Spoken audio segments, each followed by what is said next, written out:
got to stand up strong, face the truth about themselves, to understand what went wrong. I know we can find a way. I know we can find a way. I know we can find a way to stand up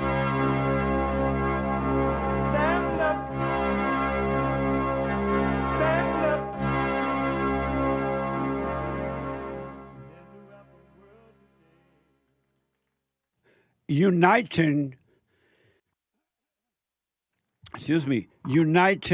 the races with truth instead of dividing them with lies. We're also rebuilding the family by rebuilding the man. I am Jesse Lee Peterson. Good morning. Hi, y'all. You can get involved by calling 888-7753, 773-888-77-JESSE. And my biblical question, for those who want to wake up, those who don't want to wake up, it's not for you. You have a right to live in your hell. You have a right to live your miserable life if you want to. But for those who want to wake up, know thyself, it's for you. What's the difference between animal nature and human nature? What is the difference between animal nature, and human nature? Amazing question. We have every way that you can watch and support the show listed on jesseleepeterson.com/show, jesseleepeterson.com/show. And if you're out and about, running around, doing whatever it is you're doing, you can podcast the show, but you can listen on your phone. Whether you're fighting against ICE, you'd rather have the illegals here than an American citizen, whatever you're doing, you can listen to the show as it's happening on your phone anywhere in the whole wide world by calling the listen line on TalkStream Live at 605-615-4131. 605-615-4131. And to donate and have your comments read out loud, go to buymeacoffee.com/JLP Talk or Bond JLP Cash App.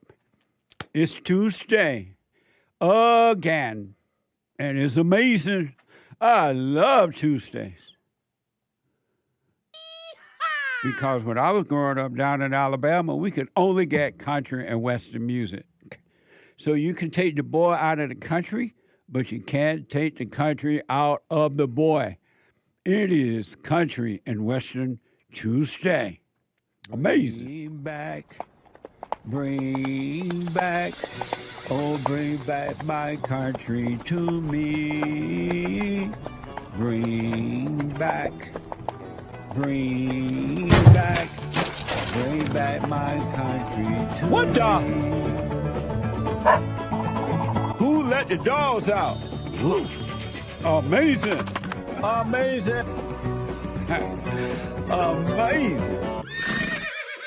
And speaking of amazing, I have a guest with me this morning, and we're going to get to your calls. I am, at least. So be patient, callers. I will get to them. I have with me Steve Hilton. And Steve is a businessman, former advisor to the UK Prime Minister. He has taught at Stanford and now worked to improve California through new ideas. And if ever we need an improvement in California, it is now. Welcome. Good morning. Good to be with you. How are you doing? Happy New Year. Yeah, Happy New Year, man. Do you set goals for New Year? What do you call that thing? I guess I got a big goal for this New Year, which is to be elected governor of California. What made you decide to run for governor of California? So it's a longish story. So as you can hear from my accent, I'm originally from the UK. Right. Became an American 2021. I moved here with my wife and my two sons in 2012, so we've been here nearly 14 years. Oh, okay. And, I did all these other things, like you mentioned, taught at Stanford University. I started a business here.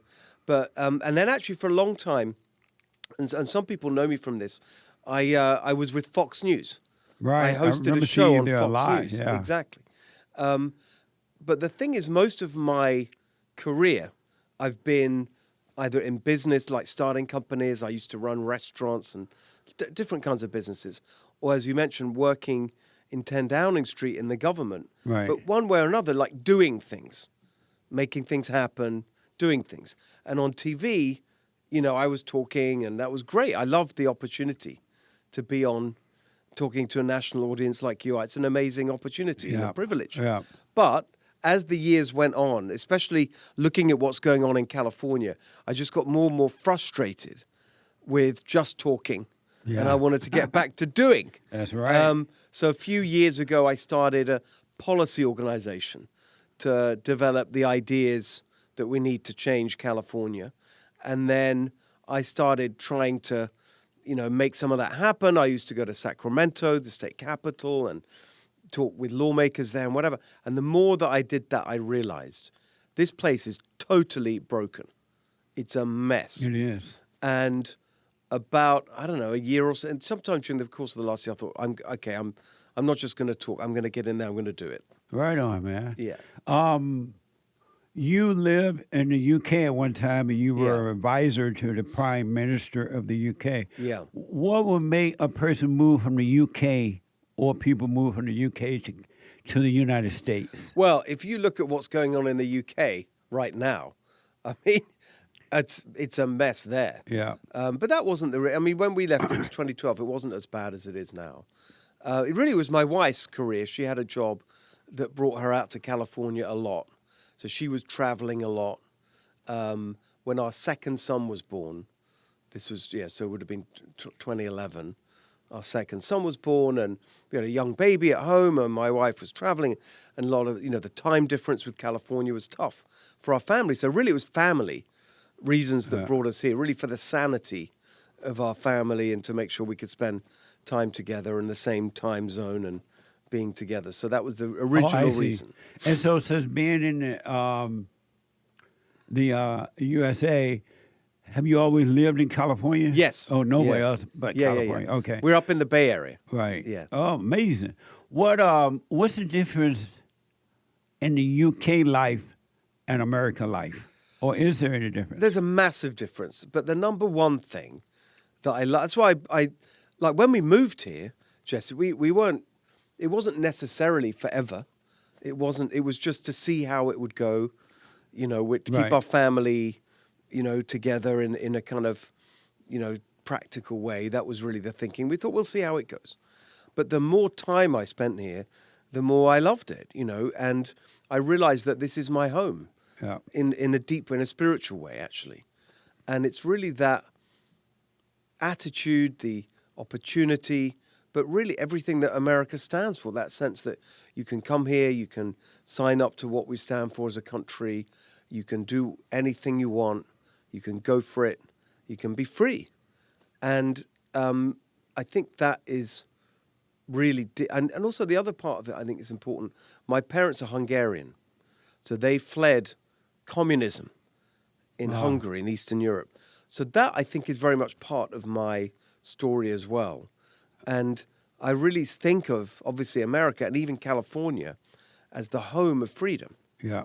And that's really why, I don't know, I just love everything about, not just America, and I'm such a proud American now, but California. I love California. Yeah, I do it too. represents everything that's... Yeah. Look, it's being run in a disastrous way. We can get into that. But the idea of California, to me, California is like the best of America. Absolutely. I totally agree. It has changed a lot, Oh, though. wow, yeah. When I first moved here, it was absolutely... I thought I was in paradise when I Yes. got off the airplane. But it's changed a lot. So, are you Jewish or white? I'm white, yeah. You I'm white? Christian, yeah. Yeah. You're a Christian? Yeah. Okay. I'm Hungarian. So my parents are both, I'm 100% Hungarian. Both my parents are Hungarian. Okay. Grew up in the UK. Yeah. So, Hungarians are white people? Yes. Oh, Yeah. amazing. Yeah. So, let me ask, you have 2 kids? 2 sons, yeah. 2 sons. So, you made a boy first. Both, what's that? You made a son first. Yes. Yeah. Real man made boys first. Did you know that? I didn't. I'm learning. I'm learning. Okay. Right on. Now I know you're gonna win. Real men make boys first. The same thing that happened in the UK is happening here now. How will you stop that? Well, it depends what you're talking about. Like we're You being talk about invaded by illegal the aliens. immigration. So We're becoming a socialist Yeah. country. Yeah. White people under attack. Yeah. And the same thing happening there. I mean, So I I saw a think that report this you- morning. There's something like 11 to 14 million Yeah. illegals in our country. So you've got That's it. Those are the two big things that you just that you captured it perfectly: the immigration and the socialism. So the immigration is so important because you've got to look. I've obviously believe in immigration, and Americans support immigration if it's legal, if it's controlled. Look, I'm an immigrant twice. Right, my parents were refugees Yeah. from communism, Yeah. and I came here with my family. But you've got, and the really important thing is if you have the honor and the privilege of being invited to America, it's like being invited to someone's house. You got to respect that house. Right. You got to play by the rules of that house. And what makes me so angry is when you see immigration, first of all, out of control. Right? There's no, like we saw with Totally Biden. out of control. So that's outrageous. Yeah. And secondly, when you have people coming into the country that don't respect the country, Yeah. that don't believe in the ideals and the values and the laws that make our country great, that don't speak our language, it's Yeah. no, right? So now on that issue, it's mainly a federal issue. So with President Trump, he has shut the border. So we've stopped the problem getting worse. So that's the good news. And immigration control is a federal issue, not a state issue. Right. But what you've got in California, Right. That's is- what I'm talking about. Well, In but- California, it is completely out of control. Yeah, but here that's the and problem they're protected. because you've got these Democrats in charge, Yeah. who are fighting President Trump on what he's doing, Yeah. which is really what he was elected to do. He got the majority of the popular vote. He won all the swing states. He had a mandate. It was very clear. The country said, we're sick of this uncontrolled immigration and we want to get people out who shouldn't be here. And you've got the California governor and in places like LA where we're talking and across the state fighting that. Yeah. So the first thing I would do on the immigration is I would work with the administration to enforce the law. This is the law. They're just enforcing the law. Like Tom Homan, I know very Yeah, well. He's yeah. a friend of mine. And he makes the point. People complain about ICE raids or whatever in the community. You wouldn't need that if you didn't have these sanctuary policies, the sanctuary state policies, the refusal to cooperate with law enforcement, local law enforcement, federal law enforcement. If they work together, you wouldn't need to do it the way that they sometimes have to do it. So that's the first thing. Right. I'd cooperate. But on the socialism front, in a way, that's the area that I can do more about directly as governor. Because you've seen in California, it's like more in that direction than anywhere else in America. Yeah. Because they've grown the government, this big, bloated, nanny state government. And you see it with all this fraud. I did an announcement on it yesterday. We looked into what we think is the fraud here in California. Sure it is. And this is what they do. They want more and more people dependent on the government. They sign them up for welfare, for service, for programs, all these different things. And everything free. Exactly. And then who's paying for that? Yeah. Everyone else. So here's what's going on in California right now. We have the highest taxes in the country, the highest taxes, and at the same time, the highest poverty rate. Like, your it's mo- my your- yeah, your I'm gonna mama calling? I'm going to turn it down. Yeah. So it's like in the last 10 years, they've doubled the budget in California. I know. It's nearly in the last 5 years. Is everything better? No. Everything. Highest poverty rate in the country. Yeah. Highest unemployment rate. Highest costs for everything. Rent, housing, gas, electric, insurance, everything. It's we're 50th out of 50 on affordability. Amazing. 50th out of 50 states on opportunity. It doesn't work. This massive bloated government is a nightmare. But how will you... But I can cut that because as the governor, you set the budget. This is my number one job when I go to Sacramento, to take a sledgehammer to this massive, bloated, bureaucratic, nanny state government telling us what to do, taking our money, handing it out to their cronies, and it's going in fraud and corruption. That's what I'm going to be doing. But how will you do that? Because in Sacramento is predominantly ran by Yes. Democrats, and it's been You're that right. way for a long time. Yeah. How will you be able to succeed at changing that? If you're not going to get the support of the Democrats up there, You're right. how will you do that? Well, you're right. They have what they call a supermajority Yeah. in the legislature. Yeah. By the way, just to be clear, that is not a legitimate supermajority. So that's gerrymandered. That's because they've cheated. Oh, yeah. But whatever. So we need to fix all of that. Yeah. But still, that's the reality. So that means I can't do everything that I would want. That's true. But you look at the comparison with President Trump, the federal level. It's the same kind of deal. You got Congress, but you got the executive branch. And he's doing a lot through the executive branch. That's what I'll be able to do here. You control all the agencies, the bureaucracy, all the things that's making everything, all the regulations, the red tape, all these different, agencies spending our money, telling us what to do, telling businesses how to run their business. All of that you control. You appoint the people to those agencies. You can cut their budgets. You can kick people out. And on each issue, I'm working through, and I've got the plans now to deal with those agencies, the bureaucracies. I can't write a law on my own. I can't overturn laws on my own. I can actually start the process of overturning a law if it violates the California Constitution. And so that's another example, and I want to get into that for a little bit. Just as with the president in California, you appoint the judges. So look how important that's been for President Trump, appointing judges. Yep. I do that in California. When you're talking about crime and making sure criminals are held accountable for crime and all these things, the judges in California, they've been appointing these far-left judges for years. Yeah, they've been a mess. But also, if a law violates the state constitution, as the governor, you can start the process of overturning it. You've got to win the argument in the courts, but you can do that.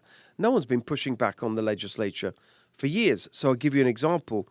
Biological boys in girls' sports. That is something that was a law that was passed in 2013. We've looked with my legal advisors. We've looked at it. We think that it goes against the California Constitution. Yeah. So that is something that because it violates the fairness in sports, it violates safety in schools. There's a whole set of reasons we think we can help overturn that law. So you can't do everything with a stroke of a pen, but there's a lot you can do. How will you convince the voters in California to vote for you? You're a Republican, right? Yes. You might not, well, you're aware of this. Gavin Newsom is probably the worst governor we ever had. Yes. In the history of so California. I call and him. then we tried to do a recall. Yeah. And the people still voted for him because he was so bad. We thought that the recall would help. And they still voted for him. They voted for the so-called mayor of Los Angeles. What's her name? Karen Bass. Yeah, what a mess. She's a disaster. I'm telling you, she has no idea what she's doing. Right. Period. Right. But the voters, and then we had the fires here. We have the no water and everything. But the people still seem to want a socialist government. They still want Gavin Newsom, Carrie Bass, and people like that. How will you convince them it's time for a change? Well, actually, even since the last governor's race and since that recall election, it's moved against the Democrats. So actually, people already think it's time for change. If you look at the polls on that general question, is California going in the right direction or the wrong direction? It's changed. It's now a clear majority for change.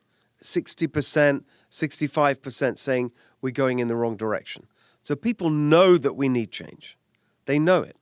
The question is, will they vote Republican to get the change? Absolutely. And so to me, that is about putting forward a positive credible, practical plan and going out and selling it with energy and being out. That's what I've been doing. I'm on the road across California. This year we're stepping it up. You know, it's about really being out there, fighting hard, and just really putting forward a positive alternative.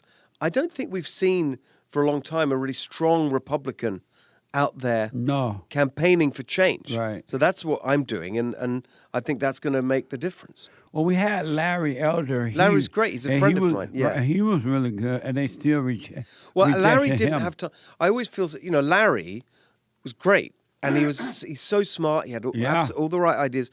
I agree with him on pretty much everything. Yeah.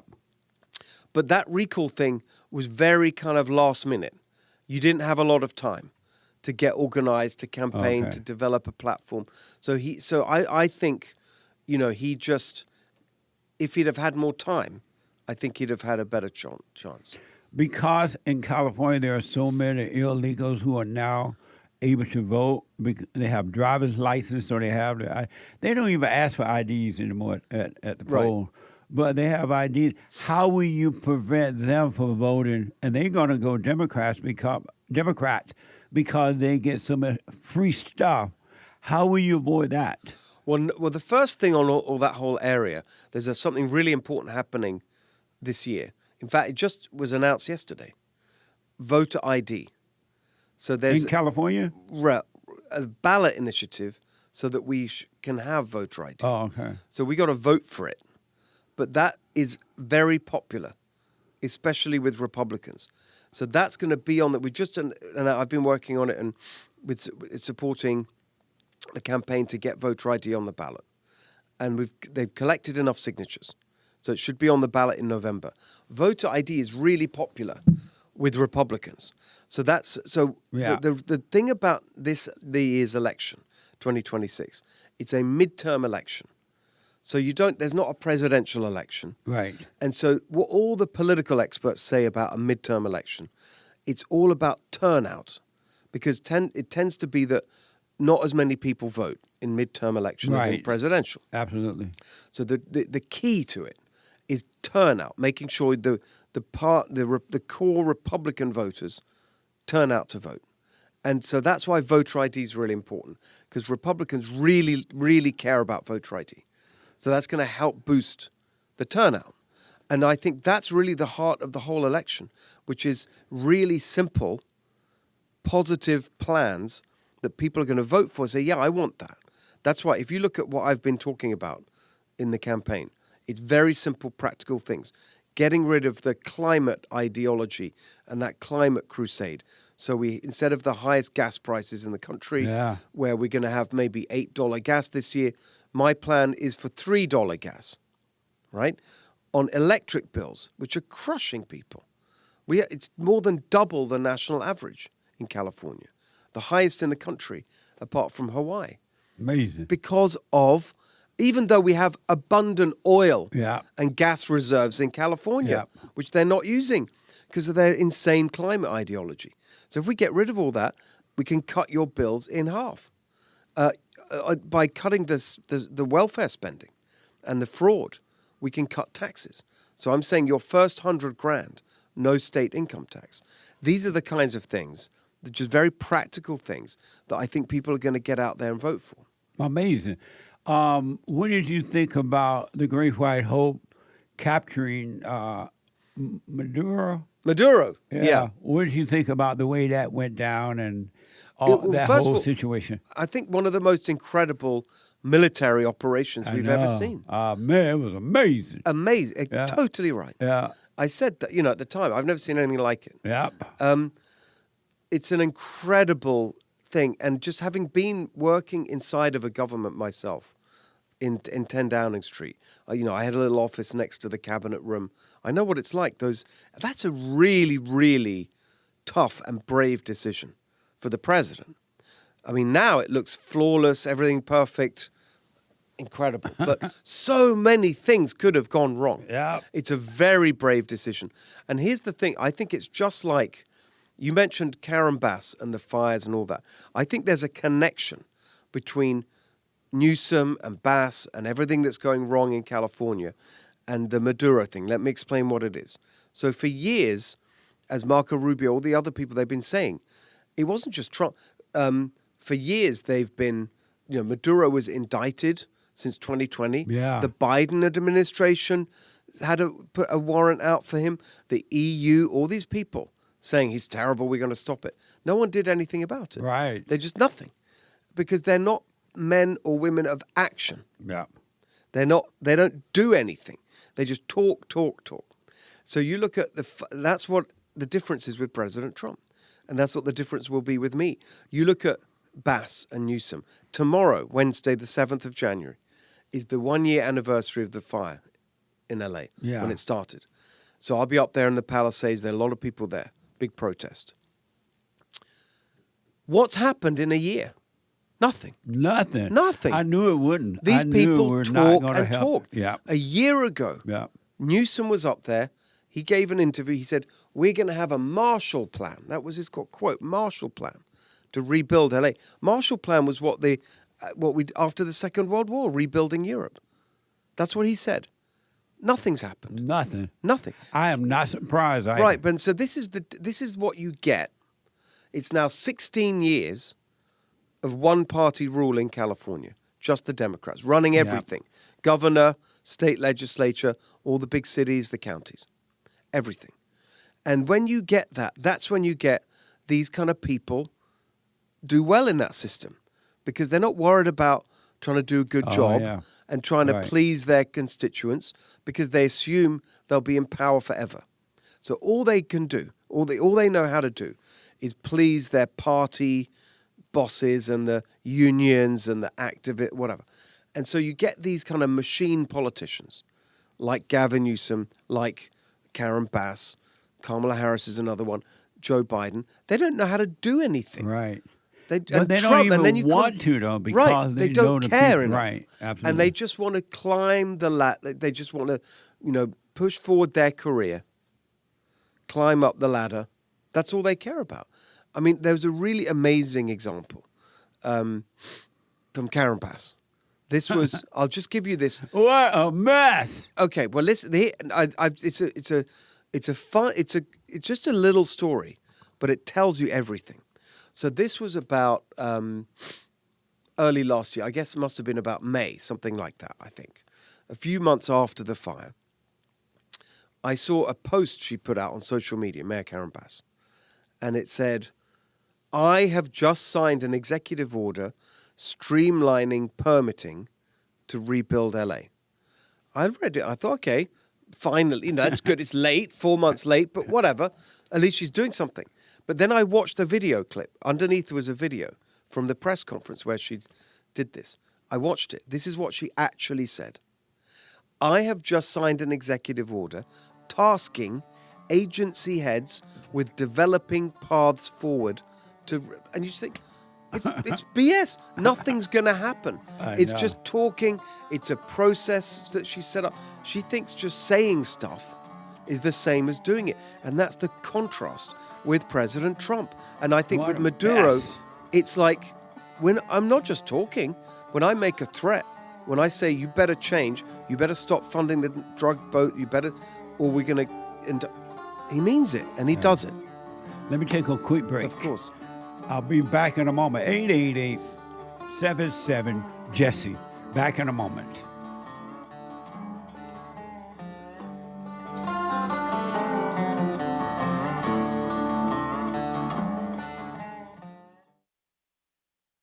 Check out my book, For Raised to Responsibility. I show you how I was able to overcome anger. The spirit of anger was taken away from me. I had it. And as a result of having anger, I was insecure. I had doubt, worry, fear. I was in a fallen state and didn't know it. And it wasn't until I went and forgave my mother, who tried to turn me away from my father. I forgave my father for not being there and returned back to him. My spirit connected with his spirit, and through him, I was able to return to God. And I have perfect peace. Perfect love casts out anger. And when anger is gone, fear and doubt, worry, insecurity, suicidal thoughts, all of that is gone, and you are free. Amazon.com, Barnes & Noble, Or if you want an autographed copy, you can go to my website at rebuildingtheman.com or call 800-411-BOND.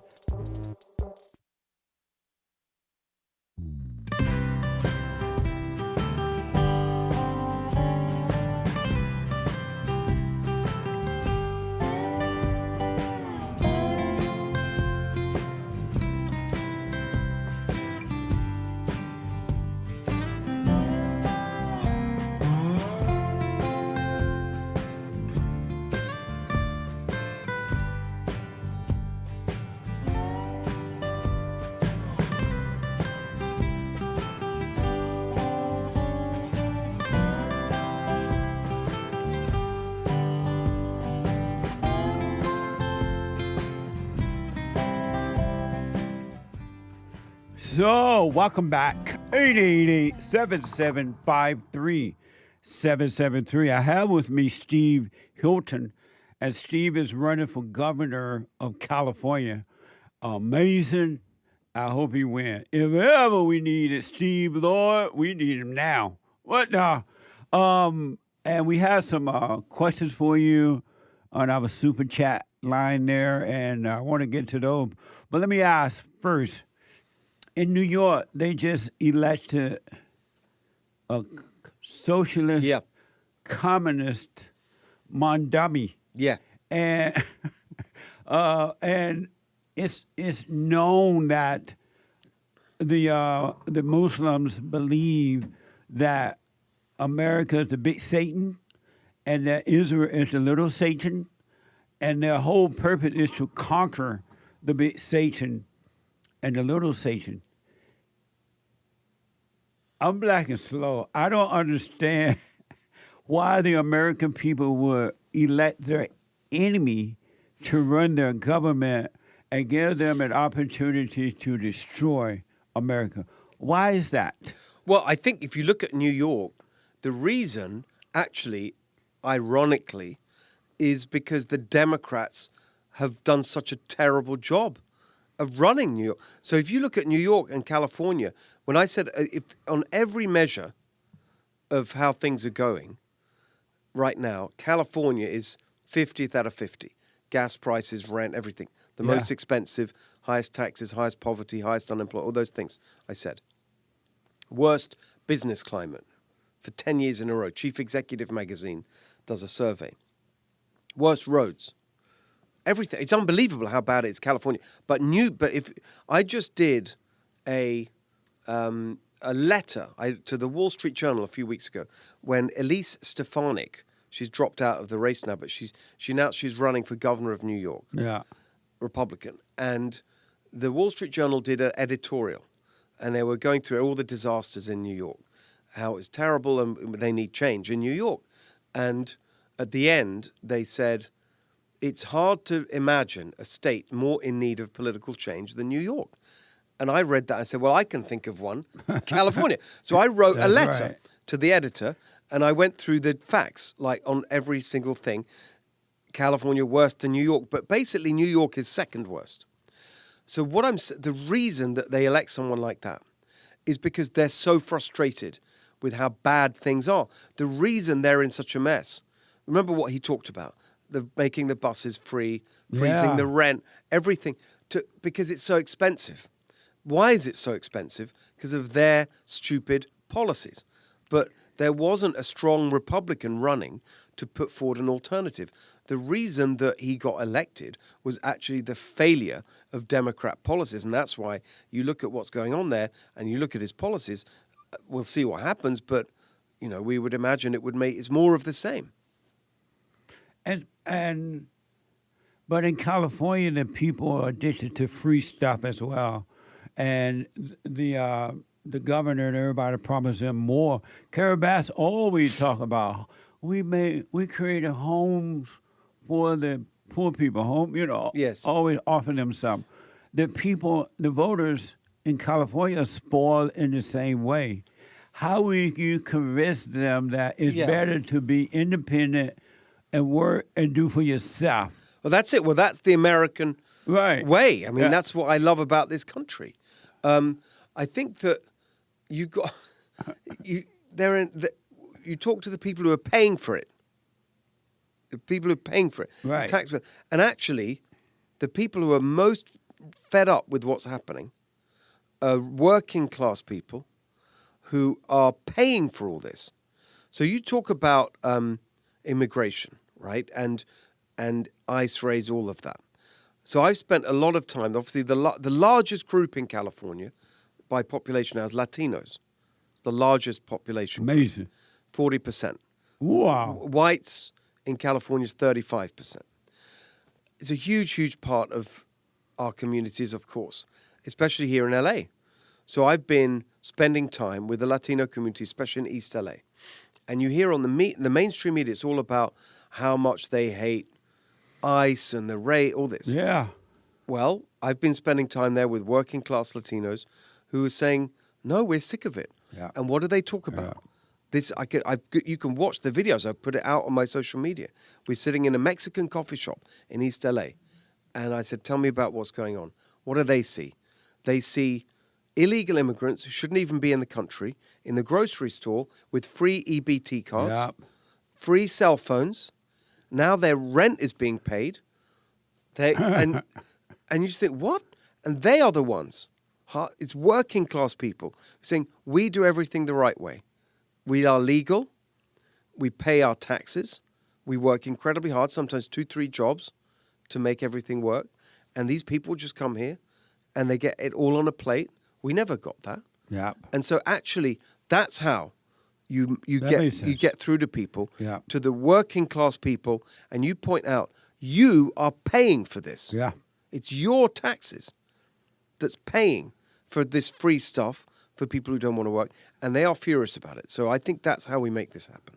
Another thing I've noticed that in my country, they blame white people for everything. They say, well, it's because of racism. It's because of this. How will you I don't know if these illegal aliens believe that or not, but how will you convince them it's not about Well, I don't the actually color? think most people do believe that. Yeah. I think that's a bunch of kind of far left, kind of intellectual, academic, elite, the woke ideology that you saw on campuses and all of this. I think that's a minority. I don't think most people are like that. Amazing. You one other thing, and then we're going to take some questions for you. In Minnesota, Yeah. right? You know about the scandal that's going on there. Of They're course, ripping yeah. us off over there too. What do you think about that, and what should be done about? Well, I'll tell you the what I'm actually Somalian doing. people? I'll tell you what's happening. So that blew up as a story just around of Thanksgiving. Right. And so I got back and I said, and I was out on the media saying it, and my initial reaction, whatever's happening in Tim Walz's Minnesota, Yeah. you can be sure A it's mess. 1,000 times worse in Gavin Newsom's California. Absolutely. And so I set up back then, this is the beginning of December the 3rd, one of the things that was happening in Minnesota was that for years you had good people in the state government who were trying to tell the truth about it, whistleblowers.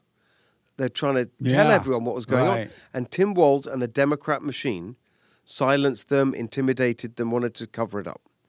So I said, well, let's not let that happen here. So let's actually get the information. So I set up a tip line, an anonymous whistleblower place that you could go. califraud.com, right? I did that a month ago. Right on. We've had hundreds of people saying there's this going on, that going on. Look, I'm not in the government. I'm not the governor. I don't have the power Right. to do an audit, whatever. But what we announced just yesterday is a preliminary review of some of the information we've been getting about what's going on, and looking at when you look at the size of the budgets and what we already know about in California, because you've had a state auditor's report saying $24 billion was lost on homelessness. In the pandemic, in the Employment Development Department, sending out checks to people, $55 billion. Amazing. On food stamps and CalFresh, $2.5 billion.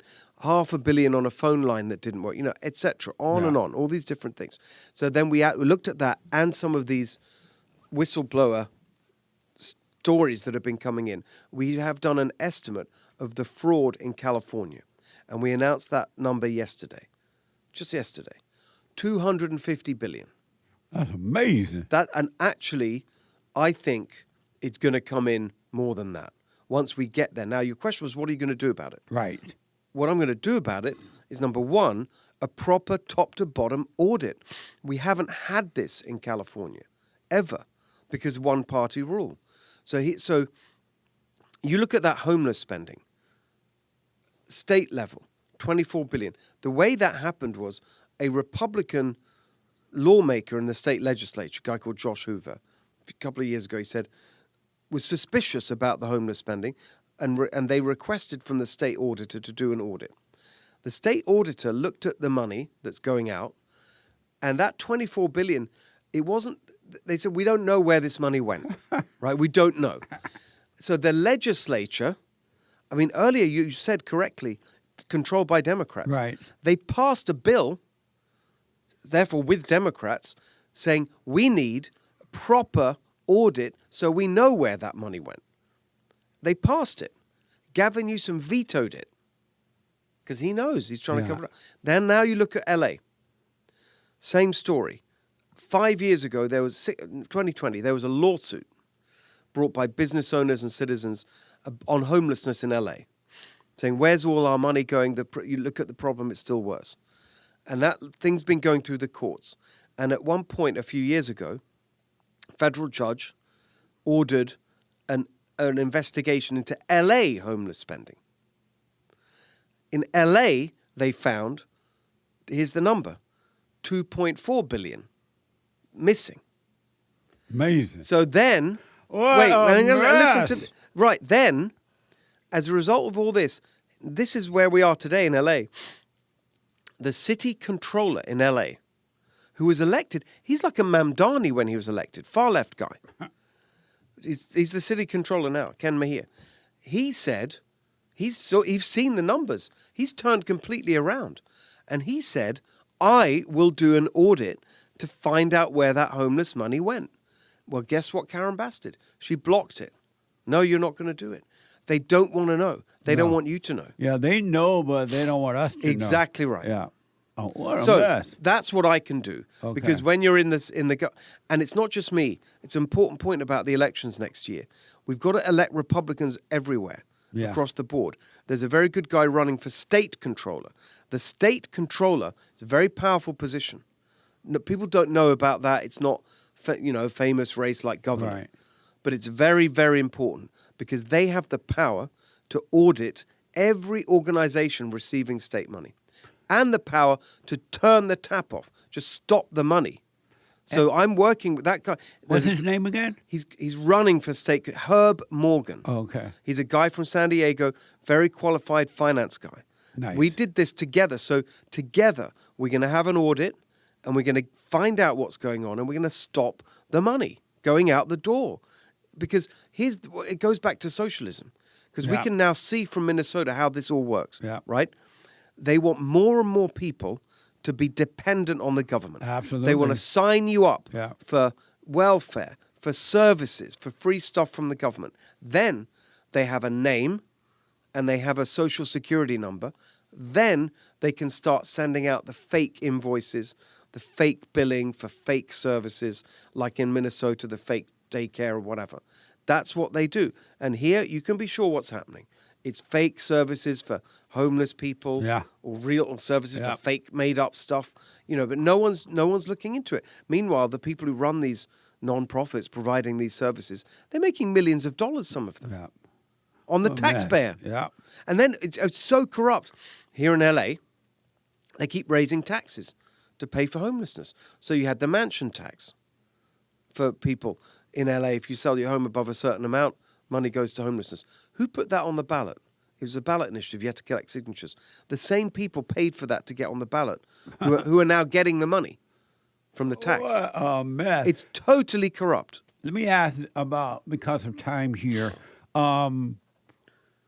they have something called no bail bond in California. No And- cash bail. Yeah. And no cash bail. And we went up there to fight against it when they Right. were talking about this years ago. The dog and I and others went there, and they still passed it. Yeah. Where you can commit a crime and stay in the community and everywhere, don't even have to go to jail for until trial.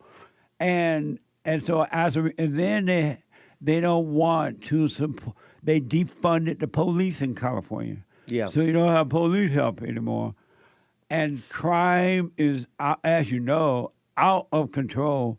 How will you change that? So when it comes, I've thought about it a lot. Crime is one of those areas where it's very decentralized, and that's right. You've got local law enforcement, police chiefs, sheriffs, mayors, and whatever.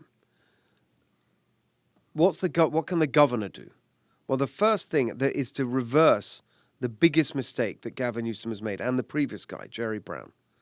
They've been closing state prisons. Yep. Huge thousands and they've basically. Well, here's another amazing thing, by the way. This really is amazing. They've reduced the number of prisons, basically in half, almost, the number of places. Gavin Newsom said the other day, we need to cut back on spending or something. Yeah. Well, so one of the things No, but they haven't. No, here's the amazing thing. Right. They've cut the prison places Yeah. nearly in half, but at the same time, they've doubled the budget. Amazing. What? Yeah. Where's it going? It's going in deals for the unions and whatever. But here's the thing. What's happened is this. They've shut down the prisons. So you've had tens of thousands of dangerous, violent criminals who should be in state prison, released either directly into the community or transferred to county jails. That means the county jails are overcrowded. That means at the local level, judges know that the jails are full. So they're not going to give those kind of sentences. And that means that you're seeing what you just described, which is that, and with all these other policies, what that means is people get arrested, they're straight out the door. It's basically like we used to talk about at the border. We used to talk about catch and release. Yeah. Catch, release, catch. That's basically what's happening in California. So What a that means law enforcement are totally, it's not just defunded, they're demoralized because they think, what's the point in doing this? I catch someone, nothing happens. So they think, well, why bother? And then they don't do the things that we want them to be doing. And then the public knows nothing's going to happen. Yeah. So they don't even report the crime because they think, why bother? Nothing's going to. Yeah. So the whole system is undermined. So the number one thing I would do is stop closing prisons and start increasing the number of prison places. Yes. So it's very simple. More prisons, less crime. Yeah. It's it. Absolutely. Because of time here, tell the folks what we can do to help you. Thank you. Whatever. Well, the number one thing is that we've got to make this a grassroots movement, right, to kick out these people, this corrupt cabal, these elite Democrat people who've been it's ruining our state. But it's not, they've got the unions, they've got a big machine. Yeah. So we got to have a grassroots revolution. So we need volunteers. We need people to sign up. So if you go to my website, stevehiltonforgovernor.com. Okay. F-O-R, stevehiltonforgovernor.com. Nice. And there's a button that says get involved. And we're building our volunteers. Everyone listening, watching, you can do something. You can post on social media. You can do stuff in the community. We need to build that army of volunteers. Absolutely.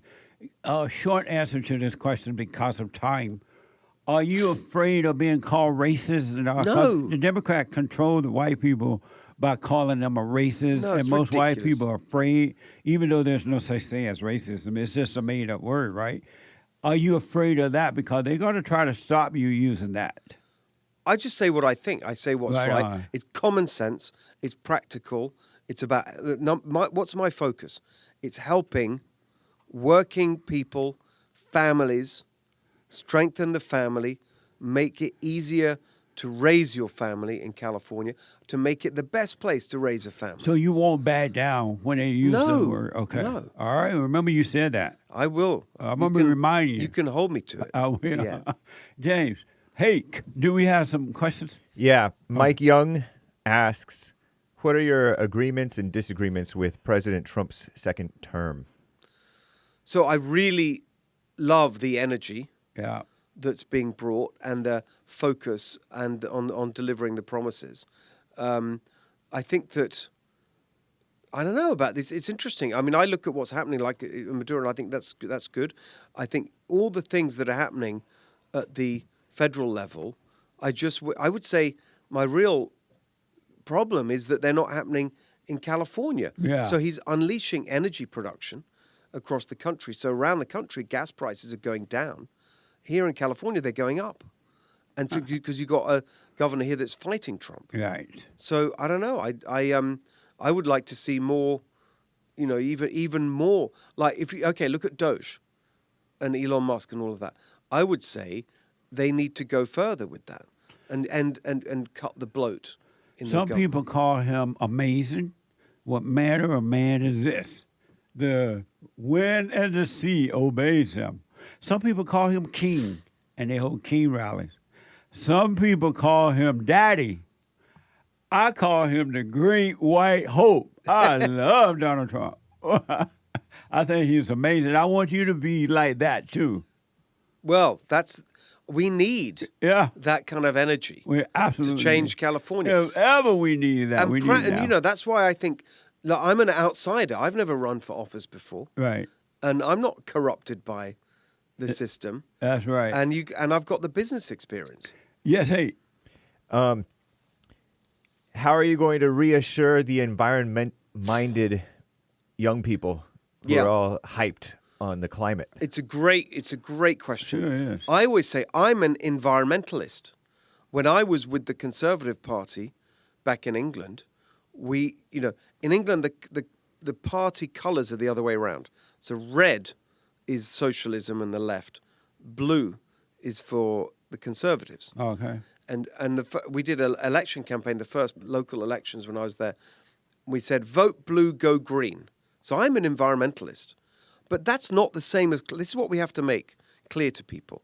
They've taken the beautiful idea of protecting our environment, our beautiful, especially in California, our incredible, amazing, God-given landscapes and natural wonders and the Sierras and the beaches, and I travel this beautiful state all the time.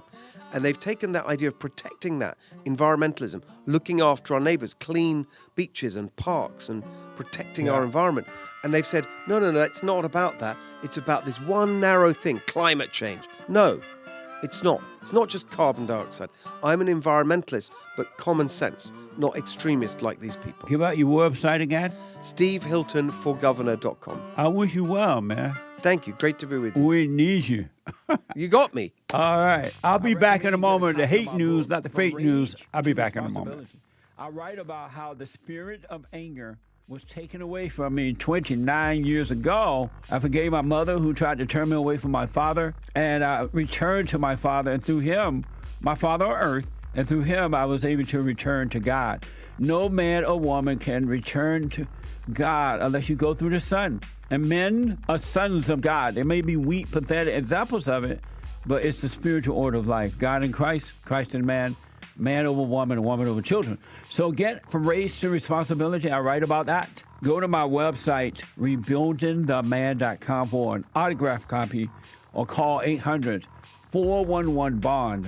And donate to my nonprofit, Bond, the Brotherhood Organization of a New Destiny. We are rebuilding the family by rebuilding the man.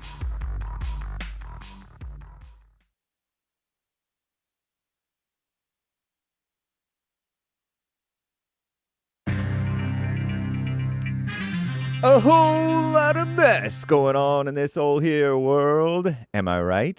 Or am I right? This is the end of hour one of the Jesse Lee Peterson Show already. It is Country and Western Tuesday, and we had a country and Western guest running for California, and that was Steve Hilton for Governor.com. And there is one line open, guys. You can call in right now, even during Hake News, Not Fake News. And JLP will be right back. We'll get to your calls, your super chats, even from yesterday. And maybe I think there may have been some leftover from Sunday as well. And it is the 6th of January, January 6th, 2026 AD. Merry Christmas, Merry Armenian Christmas, or Orthodox Christmas, or Theophany, or whatever we're supposed to call it. I don't know. I'm just a normal Christian from L.A., Anaheim. All right, so nice. Right on. One person, according to Commie Nonsense Network, CNN, is in custody, allegedly for causing property damage. He went at J.D. Vance's Ohio home in Cincinnati with a hammer, breaking a bunch of windows or something like this. I think it might have been a transgender, according to Fox News, but CNN doesn't really mention this part. The incident occurred shortly after midnight, Monday. So Sunday night into Monday morning, I guess, and comes amid heightened concern over political violence in the United States, which, of course, the mainstream media stokes and supports because they think Antifa is fine because they're anti-racist and dumb stuff like that. And, of course, the Capitol riot anniversary today marks the 5th anniversary, five years ago, of January 6th, 2021 insurrection, says Commie Nonsense, at the U.S. Capitol, which was a mostly peaceful protest. Some of you guys got a little out of hand, went where you're not supposed to go and stuff like that. And a lot of times people didn't even know that they weren't supposed to be there in many cases. On that grim day, a mob of our greatest president, Donald J. Trump's beautiful supporters, some of them a little rough around the edges, violently stormed the historic building in an attempt to stop the counting of the electoral votes confirming supposed Joe Biden's supposed victory. At least a few, chaotic hours of lockdown ensued before the Capitol was secured and Biden's election certified. In the aftermath, hundreds of so-called rioters and many people who weren't even rioting at all were charged with federal crimes, including assault, seditious conspiracy, and obstruction of an official proceeding, and also parading. The House later voted to impeach President Trump for a second time, charging him with incitement of insurrection. Despite facing numerous legal challenges, our greatest president, Donald J. Trump, remained eligible for office and won re-election in the greatest comeback in history since George Foreman, maybe even better than George Foreman. Shout out in 2024. Very cool. Speaking of dictators and communism, isn't he communist? Nicolás Maduro. He wished us all a happy new year. Did you see that on his perp walk? He's like, Happy New Year. Wasn't that nice? No wonder he's a somewhat successful politician. Ousted Venezuelan leader Nicolás Maduro and his wife, older than him, 6 years older than him, solidly, pleaded not guilty to drug and weapons charges Monday in their first court appearance. Both of them politicians, by the way. Both of them phony as heck, I think. On their first court appearance since being captured by U.S. forces in Caracas, or however you pronounce it.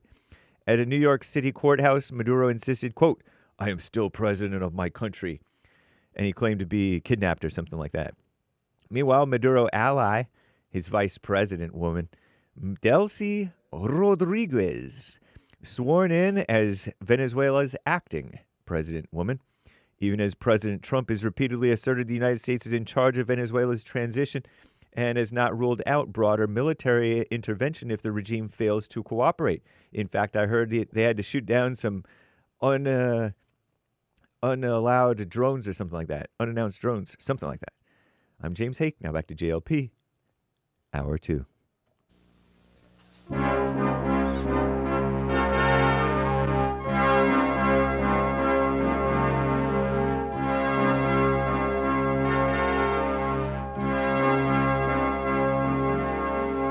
Somewhere in the world today, men have got to stand up strong, think the truth about themselves, to understand what went wrong. I know we can find a way.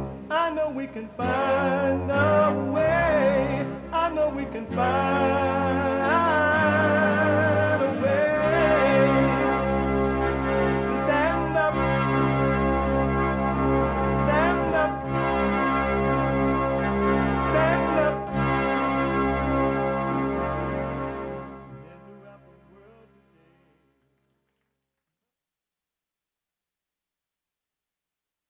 Uniting the races with truth instead of dividing them with lies. We're also rebuilding the family by rebuilding the man. I am Jesse Lee Peterson. Good morning. You can get involved by calling 888-7753.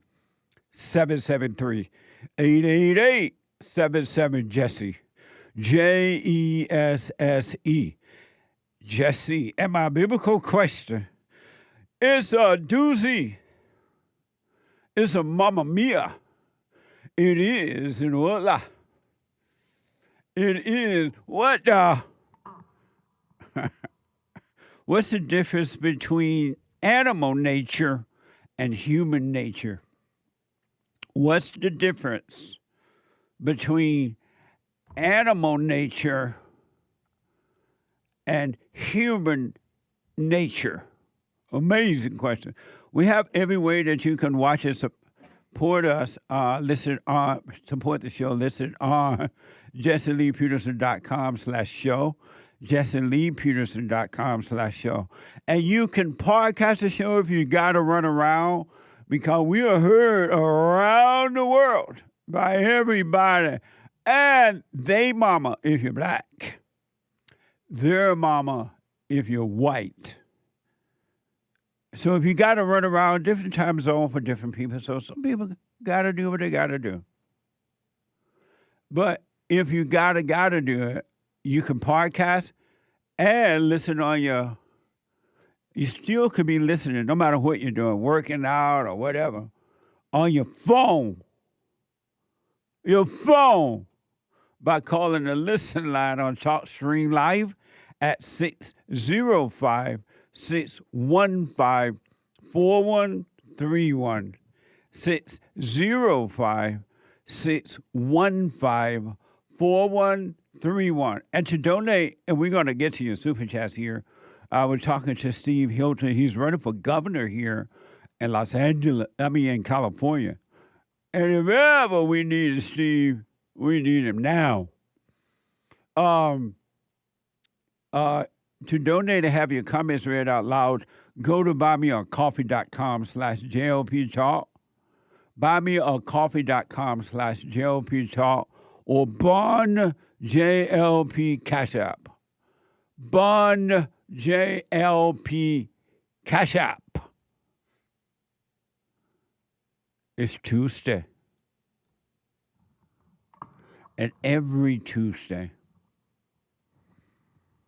because we know that country and Western music is amazing, and remind me of the good old days when boys were boys and men were men, and we can only get country and Western music down in Alabama, sweet home Alabama.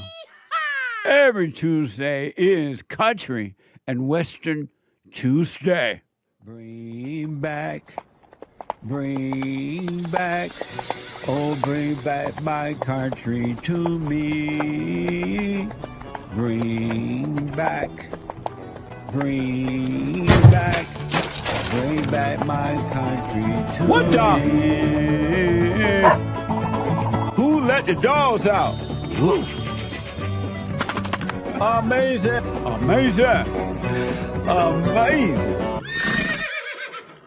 So, I want to get to some calls and your super chats, because in the first hour we had a guest for the whole hour, and some people have been waiting for a while. So I want to go to Josh out of California. Josh, you are on the air. Jesse, good morning. How you doing? All is well, Josh. Hey, I'm gonna slip in a question, just give you some context. I forgive my mother and father like 2 years ago. Uh-huh. I found you after dating a crazy woman, looking for answers, and I heard some of your takes on stuff, and I was like hooked from that moment, and it made so much sense to me. My life kind of completely changed how I view the world after I forgive my mother and father. Right on. But I realized you always say, like, when you hear something, take it in one ear and out the other. Yes. Because your brain will start to like intellectualize something. So with the whole every woman you date is your mother, I kind of I kind of expected that to go away like right away because I was intellectualizing that. Yeah. And then I dated some girl, and it took like 2 years to actually realize, like, wait a minute. As I'm dating this girl, staying present, I'm realizing like that even though I forgave my mother, I still had like some issues with, and I learned more about my mother through dating a girl, like remaining conscious, if that makes sense. Yes. Absolutely. Is Absolutely. that something? Am I still on the right path with that? Like I Yes. feel like I am because I'm still being things are still being revealed to me, so I feel like I am on the right path still. I promise you, Josh, now that you're on the straight and narrow path, do not want for anything but the truth. Don't want for anything, a woman or anything. Yeah. But the rule is, or you must love what's right, God, with all your heart, soul, and might. That means put no other want but the truth. And then pick up your cross and walk, meaning stay present so that the spirit of truth can destroy the complete darkness inside of you, and he will change your nature. And you will become a son of God. You will have his nature. And then everything will work for you because he will add everything unto you. And all will work on your behalf. But you got to practice now staying present. You can't change yourself. I can't change. No one can change themselves. But the spirit of truth will if you stay present. Thank you, Jesse. I do have a specific question. And let that ego die. You got to let that old nature, don't protect that nature at all. Meaning the ego nature, the thoughts and the emotions and all that. When that comes, don't call it you. Don't react to it. Don't get mad at the people that try to bring that up in you, and just let it die. And I promise you, you'll be a free man. Thank you. If you have one moment. Yeah, go ahead. So, the women kind of get a lot of talk on this show. And all due respect, I respect any woman that can be honest with herself. Yes. But is it all women? Because you counsel tons of women. Is it all women that will literally tear the house down, like putting a cat in a swimming pool just to admit in their own head that they're wrong about something? Or is that like... Yes. That's all women. All. From the mountain to the deep blue sea and all of California. All of the world, that's every woman. Evil come through the woman because the woman took on the nature of Satan, and the evil come through her, and it destroys the sons and the daughters. And then when they get older, if they don't change, it just keep going. I laugh every time because you're so funny. I'm learning, like, when you're overcoming, sometimes all you can do is laugh because, like, you can't fight it. You can't do anything. And it's kind of beautiful at the same time when God reveals stuff to you. Yes. And so, like, you're so funny about it. But, like, every time in the fallen state when you're like, how do you deal with the hell that comes out of your wife? It's like, I think all guys can relate to that. And it's so funny to me. I laugh every time. I'm like, trying not to laugh right now. But it's so funny that, like, the girl I dated, like, right after, I was like, oh, I forgive my mother. Oh, we're going to do this together and all this kind of stuff. I realized I was like, wait, this girl and my mother, they kind of like create situations, like, because they love the thrill of being victims. Yes. And you'll be sitting there doing your own thing, and then she'll try to create some situation. If like it doesn't work, then she'll go nuts. I was like, whoa, this is and I started to see that was what my mother did, and my dad was a bit, but he like he would try to soothe her about that, and then I like learned these bad patterns. So I'm like, hey, Right. something's wrong. You're right. Yeah. Something's wrong here, but I know not to soothe her about it. And then, but I'm finally understanding like what's actually happening. Yeah. Every human being on the planet have been conditioned, and they're living and living in that bad conditions. They're listening to thoughts and they're overreacting, and that's what keeping the spirit of evil alive in them.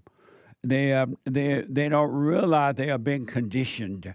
They don't realize that all thoughts are all lies all the time, and they think it's normal because been told it's normal to overreact. It's normal to get mad. It's normal to be resentful, and they don't know that they are worshiping evil every time they do that.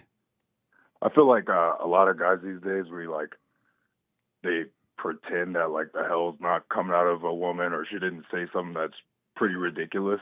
What advice would you give? Like, 'cause I understand like I'll correct it or things like that, but just with my last girlfriend and kind of how my dad, I saw he did it. They like pretend that the woman's all good and there's no hell coming out of it, and there's like this uneasy thing where it's like, yeah, I can see it. You know what I mean? Yeah. And what advice? What's your question about that? Yeah, basically, you know, I'm sure you're going to say practice being present. You'll see what to do. And that's what I've been relying on. But like when you notice like your girl or your wife or something like, you know, trying to get you to do something evil or, you know, control you or things like that. What about when you like ignore her or correct her calmly without anger, and then she just like goes nuts? You just dump that kind of woman and wait till God gives you a better one? Or If you have one like that, she is not from God, and she is sent to you by Satan, evil, right? Because if God put a woman in your life, and in a woman case, if God put a man in her life, it's going to be perfect. There would be no outbursts like that. There would be no anything, because that man and woman going to love what's right, and they're going to be guided by what is right, and instead of what is wrong about evil. So you won't have that. But if you're with a woman and you're having that, you're with the daughter of Satan, you should not be with her. Yeah, even if she, you know, because kind of like my mom too. All the girls they're so sweet and stuff like that, and then behind closed doors, Those are the worst one. The sweet one is the worst one. They won't. Nobody will believe you because oh, she's so pretty, so sweet. You're like, But don't worry about it if other people believe it or not. You will see if you walk in the present, if you live in the light with the truth, you're gonna see how to deal with it when and if it happens. You will see how to deal with it. Don't plan ahead of how to deal with things.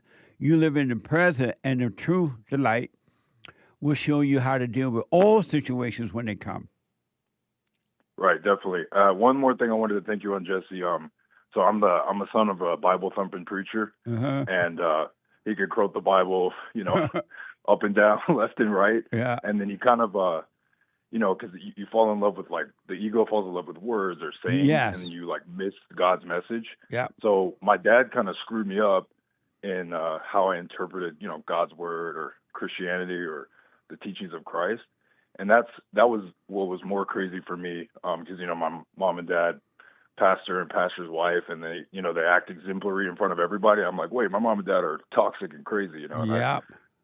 That sent me for a loop. And then when I found you, you're like, hey, if you're praying with words, you know, you're praying to the devil, and, you know, the word of God is within and stuff like that. That completely changed my life. So I appreciate that. You stay with it, man. You have not seen anything yet, but I really advise you, get up and go to work, keep food on your table, a roof over your head. But because God gave you the ability to do that, He wants you to be able to provide for yourself on earth. So He gave you the talent for that. But want for nothing else. Don't want for it. And have no expectation. Don't think that the truth is going to work this way or that way, because the mind cannot understand the mind of God. It cannot understand it. So don't want for anything. Always have a wait-and-see attitude.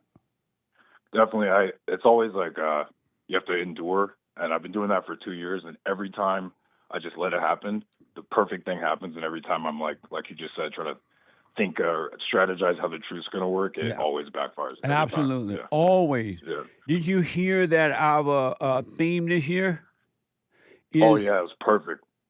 to endure? Oh, perfect, yeah. Okay. Definitely. And become a doormat. That's actually fun because you feel your ego screaming, people looking at you weird, and then like if you just go through it, Yes. you see the same people the next day, and it's like they probably weren't even thinking what you were feeling. It's pretty cool. Yeah. Nice. Be a doormat and let the ego die. So what do your father and mother think of you now? It's actually funny because I'm a kind of a former slut maker. I'm gonna try not to brag, but I'm a pretty good looking guy. Slut maker. Right? And so, yeah, I was. I repented from that, but they kind of looked at me as like wayward, and then they were trying to force that Bible thumping thing on me. Yeah. And I kind of like seeked God myself, and then now they're kind of like taken aback because they can like feel the light in me that God's providing me. Yeah. So it's causing this whole confusion in my family, but like luckily I have an older brother who's on the right path too, and we're able to fellowship and talk about those kinds of things. So it's really good. Yeah. Right on. Well, you stay with it, just stay with it. And all you got to do now, Josh, is 24 hours a day, 365 days in a year. Practice keeping your mind where your body is. Don't let the mind pull you into an illusion of a past or the illusion of a future or what if this or you. Without effort, you practice keeping the mind, and everything's gonna work for you because we can't change it and we can't do anything about it. We have no power of our own to change anything. I appreciate that, Jesse. Do you have one more moment? It's a question about practical stuff. Okay. Yeah. So, I've heard you encourage guys if a girl gets violent or things like that, to call the cops or whatever. Absolutely. Lock her up. Yeah. So I had a situation where one of my ladies was going nuts, and then I, kind of tried to ignore it, and then it got to a point where I was like, hey, I'm gonna call the cops on you if you do that again. And then she was like, do it, you won't do it. And I did it, and she like played victim, like, oh, you send me to jail. I'm like, it was so funny. I just had to get that out. So lock her up and throw away the key. All right, awesome. Thanks for talking to me, Jesse. I appreciate it. You're welcome, but don't resent her. Don't be angry at her. She's asleep, and she knows not what she does. She can't see. Yeah, that's funny. Some of these girls, if you don't get angry at them, they get worse because they're like, why aren't you reacting? Or like things like that. But right, because the devil needs a reaction, and that's why I said that we've been conditioned to react. And then we believe the thoughts and get the emotions and we react. And that's what evil wants. And then the Christian world and the non-Christian world alike, they tell you react. Oh, your emotions are normal. You should be doing it. Yeah. And they're lying to you. Those emotions are not normal, and they're not yours, and they're not from God. You don't care about me. You're heartless. Yeah. Right. Yeah. She's saying that I can't control you. Why aren't you reacting? I need a reaction so I can control you.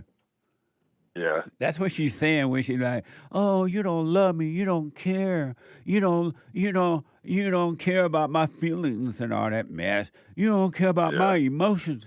What she's saying is you're not letting me control you. Yeah.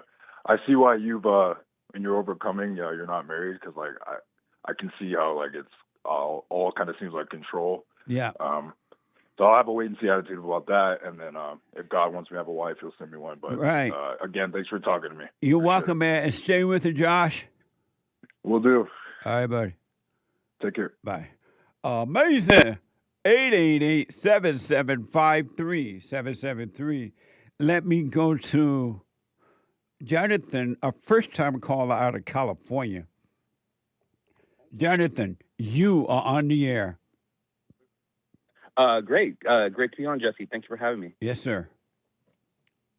So, basically my question is about religion, about the origins of religion and Christianity itself. So, when Jesus came down and he brought Christianity to this earth, it was to replace all the laws on earth and show us the true way, right? Mm-hmm. But I wanted your opinion. I wanted your opinion about the religions that were already on earth at that time, including Judaism and whatever it is, that was already here when Jesus came down. Where do you think they got their word of God if it wasn't from Jesus and the God of Christianity? But before I respond to that, why do you say that Jesus brought Christianity down? Because no one was aware of it until he came down. Isn't that correct? But why do you say Jesus brought Christianity down? Where you get that from?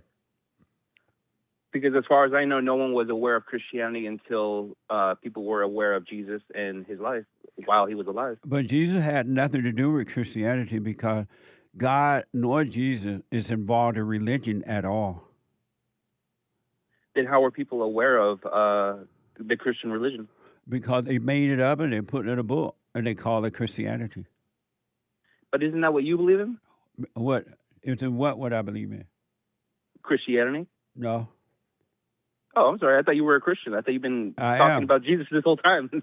I am a Christian, but I know that God, I say I'm a Christian because, I got to communicate with people and people want to know what religion I am a part of. And that is Christianity, but I also know that God has nothing to do with religion at all. That was created by human beings. Okay, so you believe God is just God, and all the words that are on this earth related to religion are just made up words by man? Yes.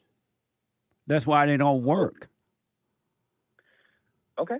Do you fair disagree enough. with that? No, I don't disagree with that. I'm just surprised to hear that because all this time I believed that you were following the Christian book and those words, so that's why I'm a little confused now. When you say Caught me off guard, sir. when you say I will follow the Christian book and the word, what do you mean by that? Well, basically, religions are rules to follow, right? And, each religion has their own book. Christianity has the Holy Bible. And, I just thought you were someone who followed that book since you labeled yourself as a Christian. You can't follow a book. A book is just a letter on a page or pages which tell you where to look for the truth, which is in your heart, and the kingdom of heaven is within. So you never should hold on to the word because they're just words.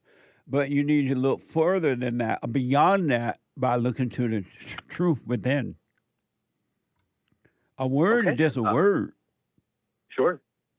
So you don't think one word is better than the other? You think all religious books are equal, or do you think one has a little bit more truth than the other? What's your opinion about that? I think that no one should be just reading a book and thinking that that's going to help them know God, and that the book is the book is just a page, and they write about God, their ideas about God. Now there are people like Paul and John and all those people. I believe that they're totally inspired by God to put those words on a page, but they knew God in their hearts, and they told you about him on a page so that you can find him in your heart as well. But most people get stuck on the page, and that's all they go to, and they suffer in life. They never discover the spirit. Christ said, and I repeat, we should worship him in spirit and in truth. He never said we should worship him in the Bible. Okay, fair enough. But what catches me off guard here also is that I thought you also, right now you're basically saying, like all books are. So I'm sorry, just to confirm, did you say all religious books are equal? They're just words on a page that, and some of them are trying to point you back to God, but if you don't go beyond the words, you're never going to find God. Okay. The Bible, and I guess there's other Bible things that the people have are good books to read, but you should go beyond the reading. Okay. I didn't expect this answer from you. I honestly really believed you were by the word of the Holy Bible. So, you catch me off guard a little bit. When you say by the word, what do you mean? Well, I just thought you followed the scripture of the Holy Bible. I thought, that you believed those words were inspired by God directly, or His Son, Well, I or whatever said you want to that, call it. yeah, John and Paul and Peter and all those guys, they were inspired by God to write those words on the book. And then when you read the book, you don't hold on to those words. Let them go and let the Spirit of truth take over. And the Spirit of truth will guide you. But if you stay with the word and just thinking that that's it from God, you're never going to know God. You just know about Him. And knowing about God, ideas about God is not knowing God. Sure, fair enough. But didn't you believe? Don't you believe Jesus is the Son of God? I know that Jesus is Son of God. Okay, so let's say He is the Son of God, and He came down and He brought most of the wording that's in the Holy Bible. Isn't that a reason enough to follow those words? But He didn't bring most of the words in the Bible, especially now, because the Bible has been rewritten so many times. It's hard, unless you have the Spirit of truth guiding you, it's hard to know what the truth is when you just read the Bible, because it's been interpreted in so many different ways over the years. It's not even the original writing of the inspired men of God. Okay, fair enough. For an example, do you believe that you must be born again by confessing that Jesus is your Lord and Savior, and that He died on the cross and He rose on the third day, and now you're saved? Do you believe that? Honestly, I'm not sure about that. I can't really give one way or the other an answer. Are you familiar with that? I'm familiar with it, somewhat familiar, yes. And so do you believe that? I wouldn't say I believe or don't believe. I'm not going to say I don't believe it. I'm just not sure. Are you a That's all I can Christian? say. I do not identify myself as a Christian. No. So you're not a Christian? No, sir. Are you Allah Abba? No, I'm not one of those either. Are you Jewish? I don't put myself under a label of religion. I believe God exists. But that's kind of why I asked you your opinion about religion, because all these groups have their belief of having the word of God. Stay close to your phone. I'm sorry about that. Yeah. So And that's kind of why I was calling, because all these religions have their own opinion about having a direct line to God to get His words. But I just wanted to get your opinion about why some groups believe they have that authority to have those words more than another group. So yeah. And did you say you believe in God?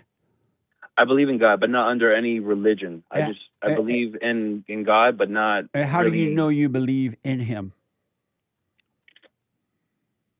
I feel like it just makes sense. I feel like to say a God doesn't exist, it just doesn't feel right. It just doesn't make sense to me. I feel like there's a creator. And what good has it done you to believe in Him?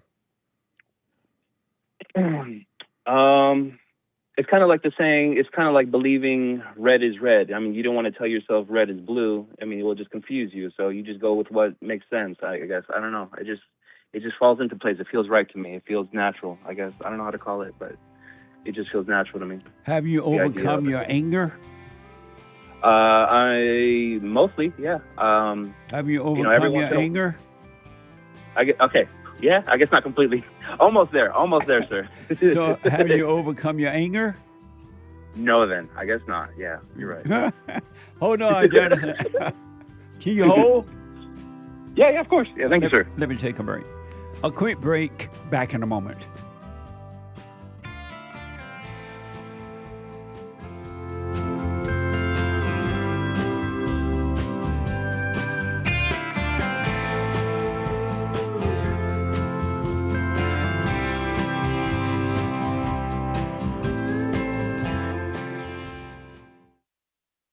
Check out Punchy's Coffee. I have my own coffee now. Punchy Coffee is good. Every bag is roasted to order. Freshest flavor. Top quality. Specialty grade beans.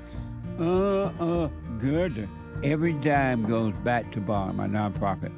And we are rebuilding the family by rebuilding the man. So when you're drinking coffee and enjoying it, just know you're helping somebody. Amazing coffee. Punchy has his own coffee now. What the? And it's so good. All the way from the plantation to my own coffee. Who would have thought? Did that coffee come from the plantation? Did I pick my own coffee? Check it out. Go to rebuildingtheman.com, rebuildingtheman.com/stores, and get Punchy's coffee.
Okay, welcome back. 888-7753-773. The Hake Report is coming up at 9 a.m. this morning. The Hake Report from 9 to 11 a.m. And after that, the American Anchor Baby at 11 a.m. Pacific Time from 11 to 1 p.m. Pacific Time. You don't want to miss that either. And I want you to know I do shout-outs for you. Shout-outs, whatever the occasion is. Birthday, congratulations, encouragement, weddings, sometimes people want to get engaged, so they're like, Jesse, do this shout out for my engagement. And whatever, right? Go to Cameo, CAMEO.com/Jesse Lee Peterson. CAMEO.com/Jesse Lee Peterson. Shout outs. And I want to invite you all to have a fellowship on Sunday mornings right here in L.A., the West L.A. area, Pico, La Cienega.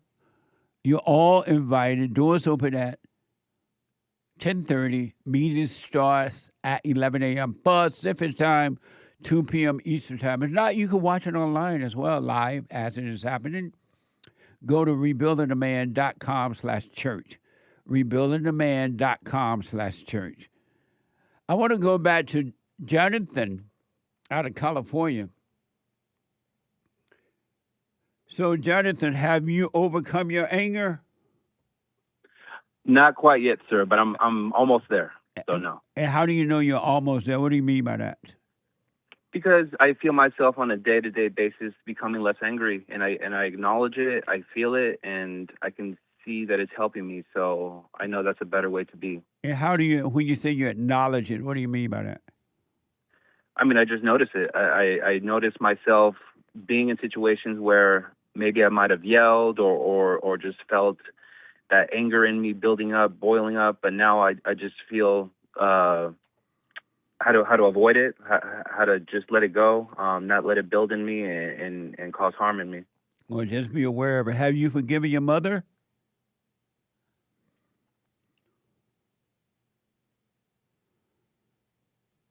Hello? He hung up. Oh, his phone dropped again. His phone dropped earlier. He called back. Maybe call back, Jonathan. Your phone dropped. Oh, I hope you didn't drop when you hear about forgiving your mama. But call me back, Jonathan. And to the rest of the callers, I am going to get to you too, but I want to do super chat. Super. Super chat. Super chats. Skip Laug yesterday said animals only have instinct and no imagination or reasoning. He responded to the biblical question. Sounds like it. What's the difference between animal nature and human nature? And he says, Animals have only instinct, no imagination or reasoning. People have the capability to reason within themselves to see. They in a fallen state. Stop yo stinking thinking. Look at you and see what state you in. He's Creole or Cajun, whatever. Thank you. I can't read. I'll respond on Sunday. Thank you. Thank you, Skip Laug. Yeah. Terry, welcome JLP show member. Very cool. Welcome, Terry, and thank you. Spick of French on Rumble yesterday, even crazier than Mamdani with the Quran Bible. New York woke up to Muslim call to prayer being blasted through part of the city the next day. Really? According to Spick of French on Rumble. I didn't know that. What a mess. I hadn't heard either, but I'm somehow not surprised if true. You ain't seen nothing yet. We're the big Satan. And they want to destroy the big Satan. And by any means necessary. Amazing. Thank you, though. Larry H. Hake looks like the male version of Ms. Rachel. Who is Ms. Rachel? I'm afraid to look into it. I don't want to look. I want to look like the male version of myself. There you go. Amazing. Thank you. Fazul watching events without feeling either way about it. Right on. Just watch it. You don't have to be into all that feeling mess. Amazing. Thank you. Anthony L. Happy New Year. JLP Show 2026. Thank you. I appreciate the support. Happy New Year. Mr. CHS. No difference in the biblical question response between human nature and animal nature. No difference? No difference. Human nature is a made-up term. It just means evil. P.S. Mississauga is a dump. Thank you. Amazing. Mississauga is up in Canada, I heard. Mississauga? Mississauga. Am I right? Mississauga? Mississauga. Yeah, it used to be nice. Who is she? It's a song, Mississauga, God darn. Oh, I thought you meant a person, Mississauga. No, it's a city? It's a location. Yeah, it's a city. Yeah. Oh, okay. Mississauga. That's my teacher's name. Starved Baby 2510. Starved Baby says, Happy New Year, JLP experts, super chatters. Nice to see you all back. Thank you. I appreciate it. And thank you for your support. Happy New Year. R. Galunas gave a moving sticker of a pear with a headband, giving a chink to the coffee. Clink. Right on. Thank you, our Galunas. R. Galunas. Our Galunas. R. Galunas also says, a wave of the USA flag. Be strong. God bless. Right on. Thank you.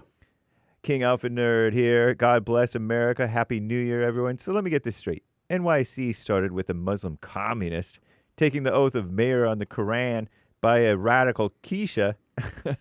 And days later, Mr. President saved Venezuela from a dictator. The citizens are celebrating, but the liberals cheering for a dictator. Stranger things may be over, but we're living in the upside down. Buckle up, kiddos. Daddy Trump is bringing the hammer down. Daddy is home. Amazing. You're right. Thank you. Someone, if you put women first, then they control everything you do. But if they are last, they act like a collaborator. The first will be last, and the last first. It's better to have a wife that is obedient and watchful. I can clarify. I rest my case. Amazing. Thank you. Stephen from Rotterdam, the Netherlands. 3 coffees. Biblical question answer.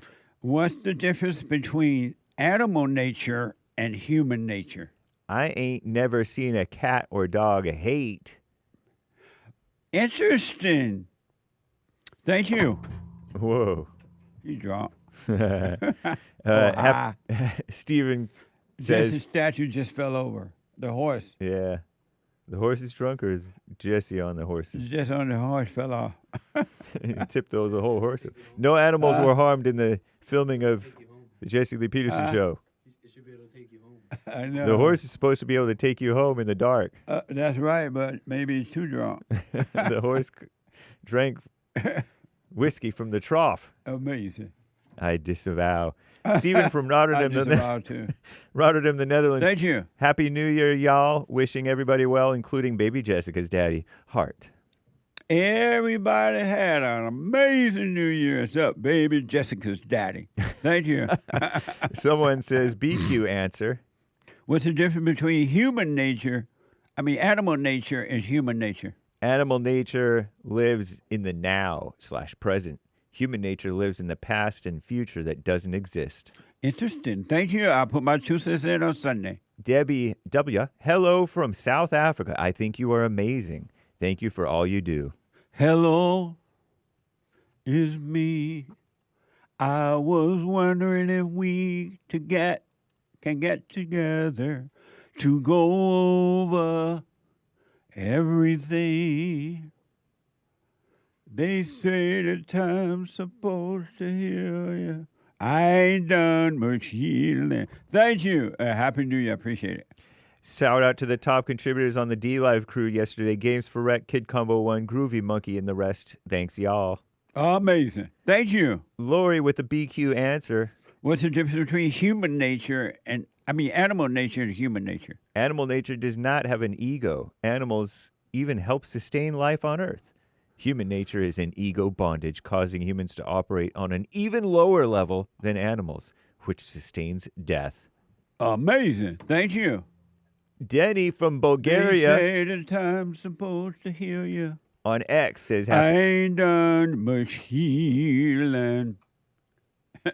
have an amazing year. Kind regards to you and your colleagues. Who said that? Denny from Bulgaria. Thank you, Danny. Amazing. Heard around the world. You too. Thank you. Kayla on Cash App. That's Bond JLP. Hey, on Cash Kayla. App. Was Paul born again? Yeah. I believe so. Yes. Nice. Amazing. Thank you. Jacqueline. Yes. Is she talking about Paul in the Bible? That's right. Right. Yes. Jacqueline, hey, Jesse, what was the name of your guest who made a documentary about Martin Luther King? My kids asked if they could watch a movie for homeschool on January 19th, but I didn't want to show them just any mess of a story. Amazing. What's his name? Chad. Chad O. Jackson. Chad O. Jackson. And how can she find that? Do you remember? Let me just type in chadojackson.com and see if that works. Historyrev.com. If you type in chadojackson.com, it goes to historyrev.com.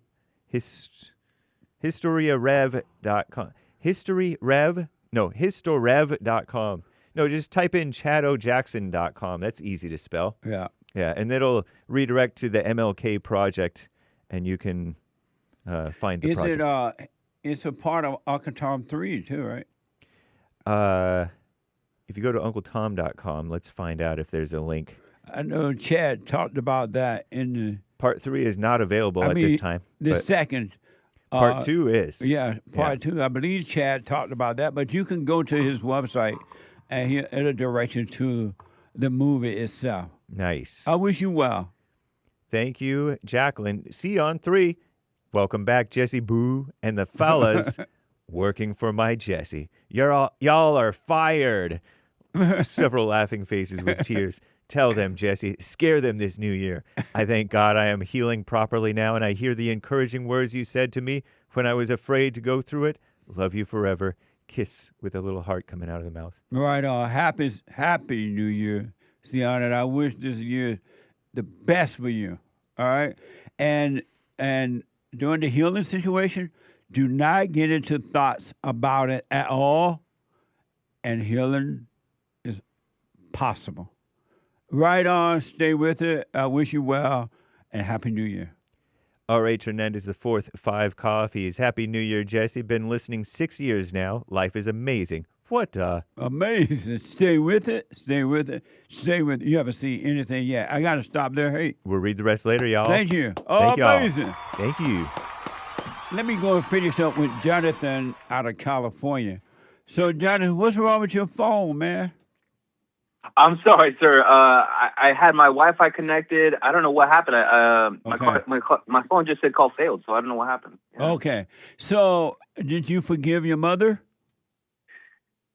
Yes, I did. You went to her? I don't think I ever said the words to her, but yeah. I mean, I you know, in my mind, my heart, I've forgiven her for everything she's done, the way she behaves. So, I mean, as long as I forgive her, she doesn't need to know, does she? Does that make a difference? Did you go to her and tell her you were sorry for resenting her for how she screwed up your life?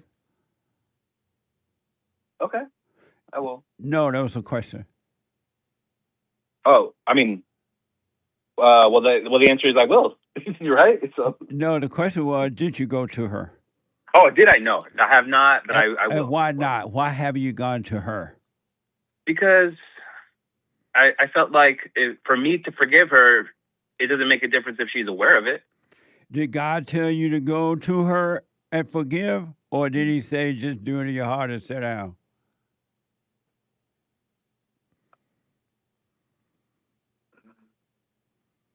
I just felt like I should have forgiven her for the way she behaved, but yeah, maybe going to her and doing it in person will make it more meaningful, I guess. Did God say before you can enter into the kingdom of heaven, you must go and forgive? I never got that word directly, but is that what you think? Did God say that? You said no, he didn't say that, or you didn't know? I never got those. I never got that directly from God. Yeah, God said, and I repeat, before you enter into the kingdom of heaven, you must go and forgive. You got to face your mother, and then, mother, I'm sorry. Don't ask for forgiveness. You forgive her, and God will forgive you. I'm sorry for resenting you, for turning me away from my father, imposing your will on me, whatever she did is insane. She couldn't help herself because her mother did it to her. And then you got to forgive your father for not protecting you from your mother. He was afraid of her too, and he didn't know how to deal with her. Sure, no, that part I understand. Yeah. Have you gone to him? I have not gone to him, and if I feel like if I were to say those words to him, I don't know. I mean, maybe it might help our relationship. Maybe it will just make it awkward. I don't know. I don't know. Maybe I haven't thought about it much, but yeah, I have forgiven both of them. But you haven't gone to them and forgiven them. I guess, yeah, maybe not. I haven't mentioned it to them, but in my mind, I hold no anger towards them for what they've done. So in my, then why don't you go and forgive them then, if that's true? I guess I didn't really think about it would make that much of a difference, because as long as I don't have that anger in me towards them, I'm at peace to an extent. But maybe you feel like I can be more at peace if I complete it that way. What's your relationship with your father now? Well, he left when I was young, and I just started connecting with him these past couple years. So yeah, for basically my first 30 years of my life, I never really had much contact with him. How old are you now? Right now I'm 35. We started talking a couple years ago. I mean, I met up with him maybe 10 years ago, but we didn't really talk much, since then. But only the past 2 years we really started talking more. When you ask why did he leave, what did he say? I didn't ask him, but why not? Because I feel like I know the answer. I know the answer. But you don't know the answer. It is your mother. He didn't know how to deal with her, but why didn't you ask him? Because I'm trying to start a relationship now, this late in life. I don't want to bring up awkward conversations that I feel I know the answer to. I mean, I understand it's my mother, right? I mean, it couldn't have been me. I'm just a child. What could I have done? That's right. Exactly. So why would you be awkward in talking to him about that? I don't know. I mean, because that's his choice. That was his life. I mean, you don't know was it his choice or not. You don't know. But why would you feel awkward by talking to him about that? You're his son, and there's nothing wrong with you wanting to know what happened. You want to hear his side of the story. That's true. I guess I wanted to just build at least a little bit of a relationship before I start imposing judgmental questions, even though I'm not judging him. It doesn't mean that you're judgmental because you want to know what happened. As long as you're not angry at him, you're not judging him. You're showing him real love. Yeah, I just don't want to come off wrong. I don't, So yeah, I mean, one of these days, I guess I will ask. But yeah. You gotta work on yourself, man, if you want to be free of evil.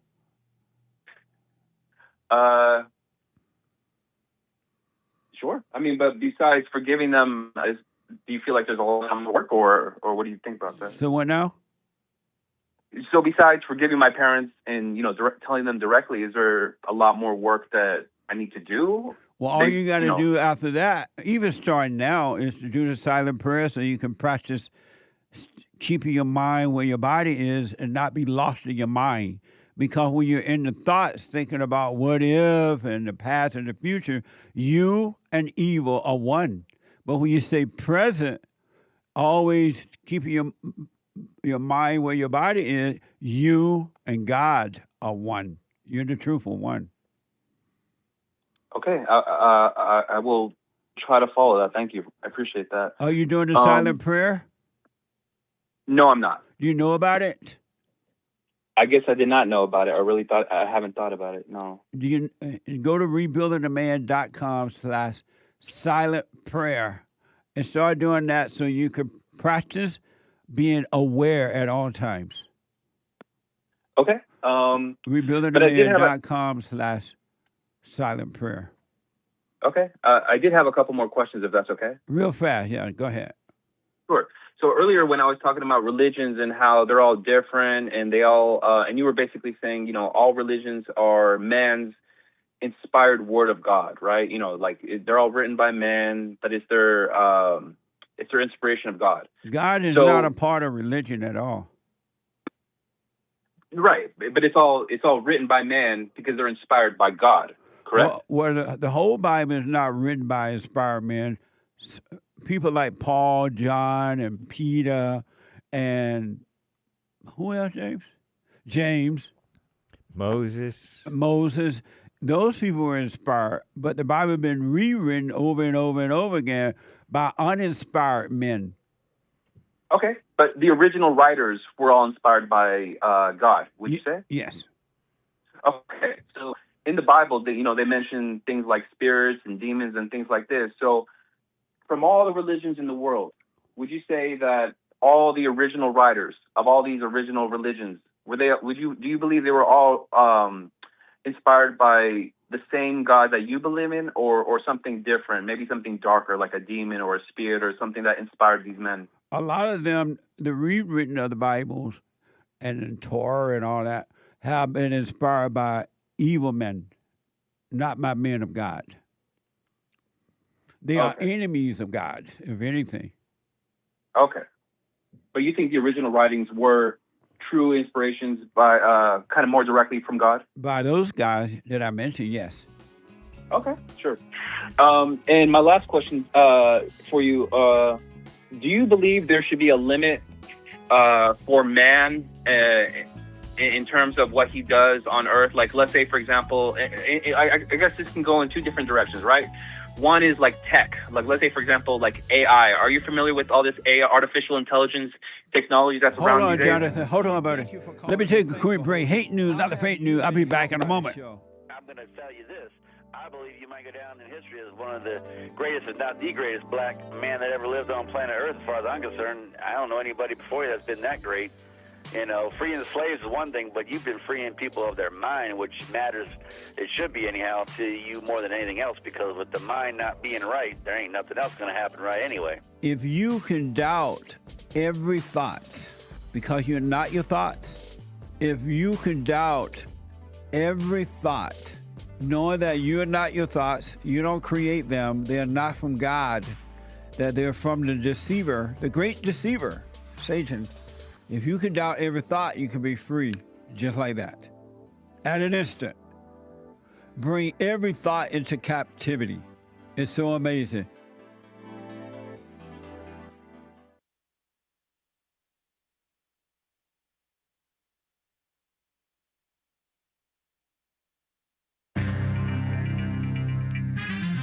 A whole lot of mess going on in this old here world.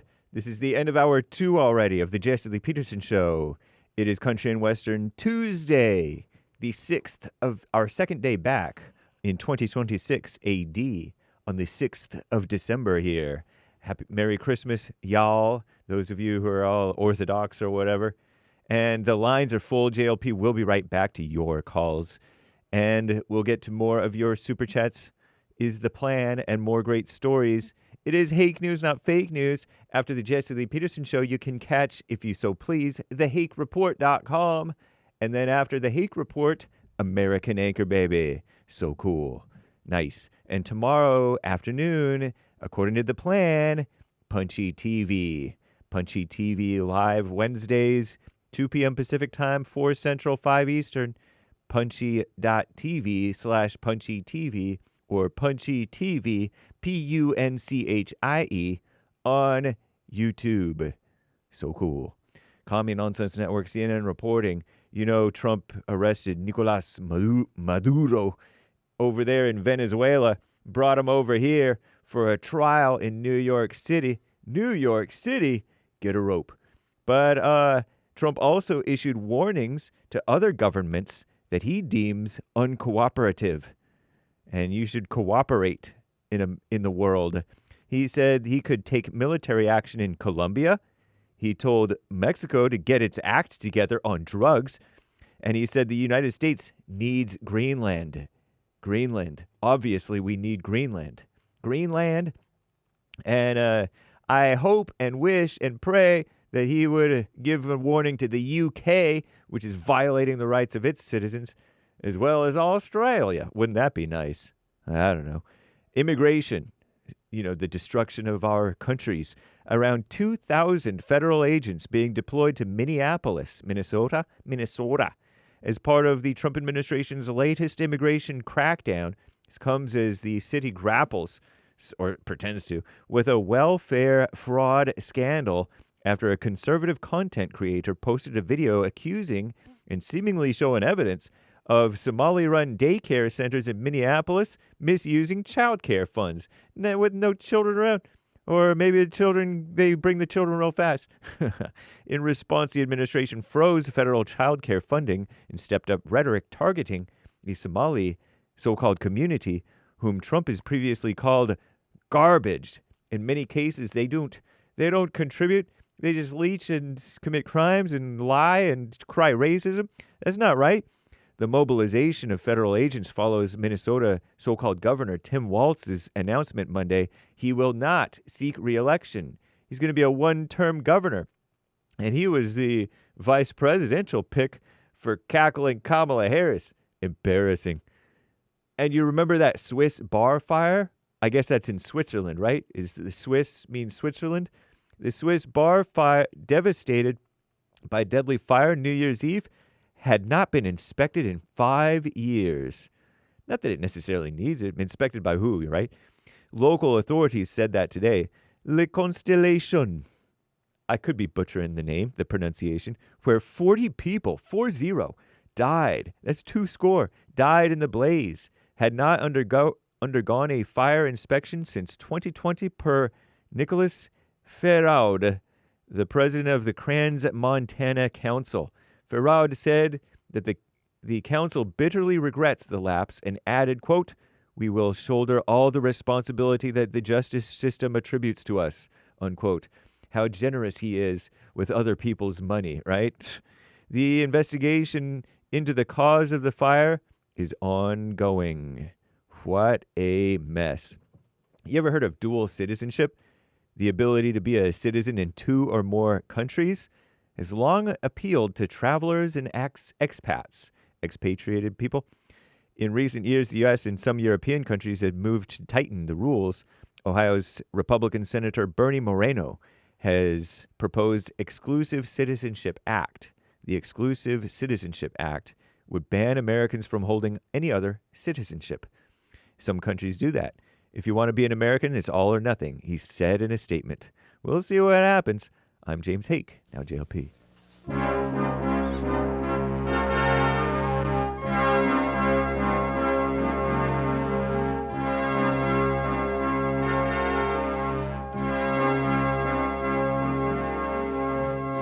in the world today, men have got to stand up strong. ain't the truth about themselves to understand what went wrong. I know we can find a way. I know we can find a way. I know we can find a way to stand up, stand up, stand up.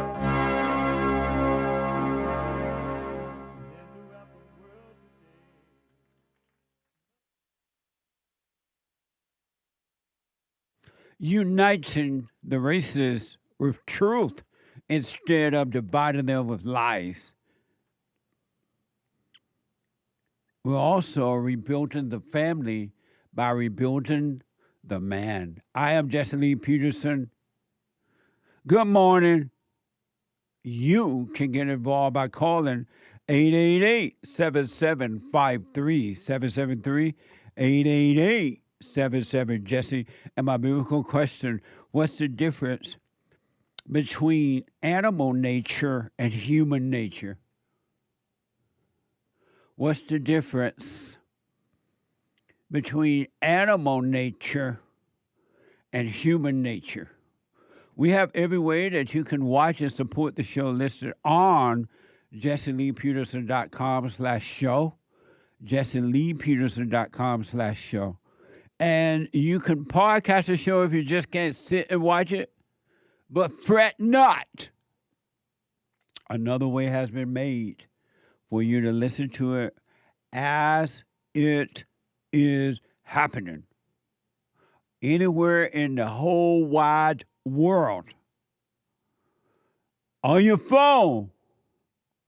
By calling the listener line on TalkStream Live at 605-615-4131.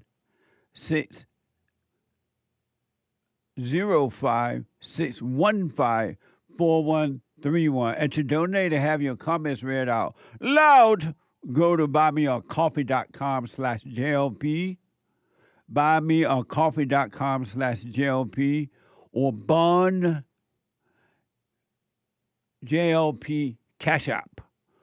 Bond JLP Cash App. It's Tuesday. Yeehaw! And every Tuesday is Country and Western Tuesday. All my thoughts, well, they've all been lies. They let me down every single time because the devil's been making homes inside my head. The good, the bad, the glad, the sad. If I could let them all go and give them to God, well, maybe you'd take this anger from my soul. And I'd shine like a light that's too bright to see. And I could lean on God so He could lean on me. Forgiveness, righteous, perfect peace. Amazing. Amazing. All right, now, let me just finish up with Lawrence, folks, and then I'm going to get to the rest of your calls, too. I think he had one more question for me. Jonathan, not Lawrence. Jonathan, you had another question? Yeah. I wanted to know your opinion about limits of how men can use their power. And I guess I can go in two different directions. Like one would be like tech. Are you familiar with artificial intelligence, all this new technology we have lately? I heard about it, but I don't know how it works. But I definitely heard about it. Well, basically, you can generate any image or video or even information. So let's say, for example, if I had a picture of you, I can have you doing a video. That. Yeah. Or you can use it to ask questions. It's almost like talking to a person. You go onto this computer, you ask it a question, it gives you all this detailed information. And what's your question about it? What are your thoughts about this kind of technology? Do you think is it okay to just let free will create any kind of technology, or do you think there should be limits on the kind of technology we create? Well, because human heart is wicked, human beings are evil. They're going to take things like that and do evil worse with it. But so I think there has to be or should be some type of physical control over it by somebody, whether the government or whatever. Because if you don't, human beings go out of control. They're evil. Okay, so you feel that this technology could be used for evil, but in it of itself, it's not evil itself. The technology is not evil, but the people who use the technology are evil. Okay. And also, so I'm assuming you're somewhat familiar with like the Roman Empire, how one man was in control of like this huge land of area, like pretty much from Europe to Asia. No, I'm not. Because of time, Janice, I'm going to have to run. I've given you a lot of time. But no, I'm not familiar with that. Well, basically my question is, do you think there should be a limit to how much power a man can have on this earth? Whether it's, land mass, like one man in charge of a huge group of one. So right now we have basically the system of one man as a president or king in charge of a country, right? But if it were to go back to the Roman Empire days, where if it's a man trying to control a whole vast continent, do you think there's something evil or wrong about that? Or do you think if someone has that kind of ability to persuade and provide, something that the people want, do you think they should go for that or limit themselves? Well, I agree with you in that the great white hope, Donald Trump, should rule the world because he is a good man. Okay, so as long as you're a great man, it's okay in your mind. As long as you're Donald Trump. Okay. Oh, he's the only one. Yeah. I got to run, Jonathan. Call me again. Okay. All right, sir. Thank you, sir. All right, buddy. 888-77. Jesse, let me go to Troy out of Minnesota. Troy, you are on the air. Hey, happy January 6th, Jesse. Thank you. You too. Happy New Year. The worst day in U.S. history, according to the Democrats. Not Pearl Harbor, not 9/11, January 6th. And why is January 6th a bad day? That was the supposed insurrection day 5 years ago. Oh, so it happened on this day? Yeah, I just wanted to wish you I forgot all about that. Happy January 6th. Amazing. Right on. Thank you. So, yeah, Jesse, I just had to ask, do you think that it would be correct in your mind to say that God loves men and women equally, but he does have different roles for them? Yes. Because that's a question I get sometimes from the non-believers, because, of course, like the order of God says, God over Christ, Christ over man, man over the woman, or the wife, and woman over the children, and some people get all crazy about that. But well, that's because they're blind and can't see, so don't judge them, don't argue with them about it, leave them in their hell, and you move on with your life. But I know it says in the Bible, and you have said that man is created in the image of God and woman is created in the image of man. But you would also say, like I said, that God loves both of us equally, but just had different roles for us. That's why he God created loves us that everybody way. the same. Yes.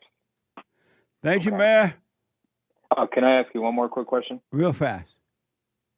I was watching this show, and these guys had these girl dad hats on. I would just want to know, do you think that's beta to have like a girl dad hat on?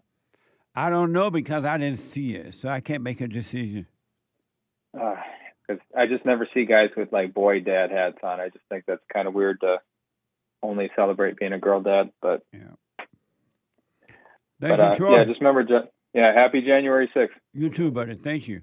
888-77, Jesse. Let me go to Ohio and talk to a first-time caller, Jason. Jason, you're on the air. Hey, Jesse. Hey, Jason. Nice to speak to you first off. So I've listened to quite a lot of your videos and all that. I kind of follow through with all the things that you say, like with your mother and your father and all that. Forgave my father, forgave my mother, said it directly to them. It didn't work out so well with my father. he basically said I was a piece of shit, and oops, sorry, I didn't mean to cuss. He said I was basically a piece of crap, and he didn't want nothing to do with me. And so basically, like, I just do my own thing here. I had a child. Me and her separated because I let her take advantage of me back in the day. Learned my lesson from that. Did Now I her, just have my the house. child mother? Say that again? The child mother took advantage of you? Yes, absolutely. Yeah. Okay. Yeah, that was just stupid. I allowed myself to be taken advantage of. It was just stupid. Right. So now, like, after all that, I separated from all that stuff. I've been away from that for a few years. I got my son. I really don't mess around with women anymore because I just got my dogs and my jobs. And so basically, the result of this is I just drink a lot. And I've gone through, like, a lot of AA meetings. I prayed a lot about it, been to churches, did this and that. And really nothing seems to kind of really help. And so I'm just looking for kind of some advice on that if you could. Why do you drink a lot? Well, number one, because I enjoy it. Number two, because it just kind of makes me forget about all the crap that's going on, man. Like, there's no good job. I went to school, got a little tech degree, thought that was going to do me some good, went through other jobs. It's like I can't even get a good job. How old are you? I'm 36 years old. And so you can't get a job? I can get a job, but I just don't want a normal run-of-the-day job. I don't want to work at some stupid fast food restaurant or work at, I just don't want to do crap jobs anymore for nothing. And it's just kind of depressing overall. But so I guess that's why. So if those are only the jobs that you are only jobs you can get now, why not work those jobs until another one and keep looking for what you want, but have a good attitude about those jobs in the same way you would have when you got the kind of job you want? Why not be grateful? No, I am grateful in that. Like, I'm definitely But why are you grateful for calling the them fact that stupid, crappy job? Because there are crap jobs. But they're not. They're a job. Just because a job exists doesn't mean it's a good job. I'm sorry? Just because a job exists doesn't mean it's a good job. What's a good job? What do you mean by a good job? Like something more aligned, like along, like not just basic crap. I went through the military. I have a good head on my shoulders, and I want to do something that's more impactful and try to help people more in my life. How old are you? 36. How much? 36. 36. And so why do you want to help people in your life and you can't even help yourself? Oh, I can definitely help myself. No, you can't. You can't stop drinking, you said. No. That's not hurt. I mean, it makes me depressed, but it's not like, it's not, it doesn't make me like, it makes me feel bad to a certain degree, but at the same time, it doesn't.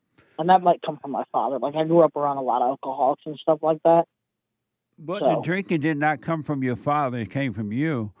My point is, my question is, why do you want to help others when you can't even help yourself? Because that's exactly why. Because I can't help myself, and like maybe if I'm able to get myself out there and do something different and stop being so selfish about like what I'm living in my little bubble of the world, maybe I can do something different. Where are you getting that idea from?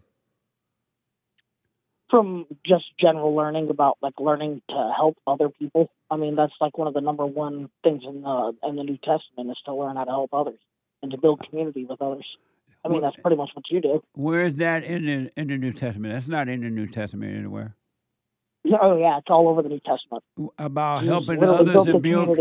But there's nothing in the Testament about building a community. Oh yes, there is. Where? Yeah, Jesus said it multiple times. Like he built up the church, he built up 12 apostles. He sent out Christ apostles never to built a areas. church. How did he not? Where you get that from? That he built a church? In the Bible. Where? He literally got. Where is that in the Bible that he built a church? Matthew, Mark, Luke, John, Acts, Apostles, Romans. You're never going to find that Christ built a church. I literally just told you how he did. No, how? Because he went out and he picked up people he found, the apostles. The apostles he sent out to different places like Galatia, Corinthia, etc. But Christ did not build churches. No, he sent those people out to do that. But let me He do sent out this, the Jason, apostles. because of time. I don't want to argue about the Bible. But let me tell you this Okay. because of time. How are you going to help others when you can't help yourself? That's what I called you for, because I'm trying to figure out now, like, what is it that's keeping me caught up in this? Your anger. Why do you think it's anger? Because if you drop your anger, you would not have a reason to be drinking. And when you do drink, you would drink soberly and not to feel good or anything. You got to drop your anger. Okay, so, like, let's say that I was just to do that right now. What would be the next step? Well, do the first step and you'll see the next step to take. Don't worry about the next step. Don't think ahead like that. You do the first step and the next step will reveal itself to you. Okay, I can accept that. So you got to drop your anger so you don't need to feel good. You'll be free. And then the light that will free you will guide your footstep in whole life. You'll be fine. But you got to drop your anger. That's why you are not free within. And then you have the deceivers, which is the imagination, is telling you, well, if you go out and build a community and you go out and help others, you'll feel better. It's lying to you. Because you go out and feel, if you go out and try to help somebody in the condition that you're in now, the anger, they're going to just take advantage of you in the same way that woman took advantage. You said that woman took advantage of you.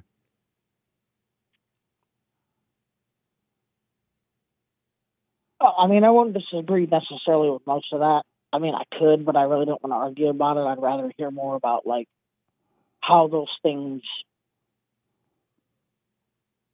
I mean, it's not really clear these days. Like, you see all these commentators, like, on your posts and all this, and they all have an opinion on this and that, and it's like... But drop your anger. Forget about them.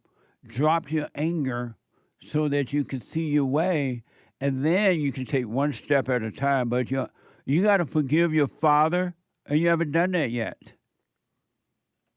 No, I've definitely forgiven my father. Probably the one person I've really had a hard time forgiving is my stepmother.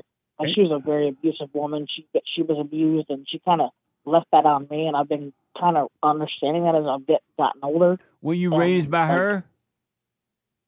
Kind of. So I was raised by my mom and my stepdad until I was about 8 or 9 years old. When I lived with my dad and my stepmom up until I was 16. Graduated high school early, joined the military. Did you forgive her? My stepmom? Yeah. It's tough. I tried to. You went to her and forgave her? I tried to. Actually, I don't. What does that mean? I tried to. So I messaged her a bunch of times through like different, like through Facebook and all that. I sent them letters through the mail. I tried to see them in person, and they just refused to see me. Okay. And did you go to your father? You said you went to your father and forgave him? Yeah, I did. And when I went to go do that, he told me that basically I was a piece of crap. He didn't want to talk to me or anything like that. And I was like, well, that's fine. You really haven't seen me or known me since I was 16 years old. That's fine and dandy. Just go do what you do. Here's what I recommend, Jason. You got to work on you. You got to forgive. So I want to encourage you to do the silent prayer so you can see this anger but do nothing about it. Don't call it you.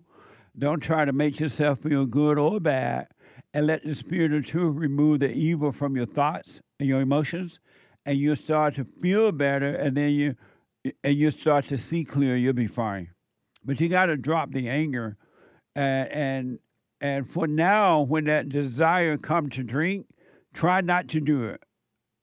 Take the pain of that desire that's trying to get you to do it, but don't do it. And let's say that it gets so heavy you just can't help it. Drink consciously, meaning be aware of yourself going to the refrigerator to get it, pouring it into a glass.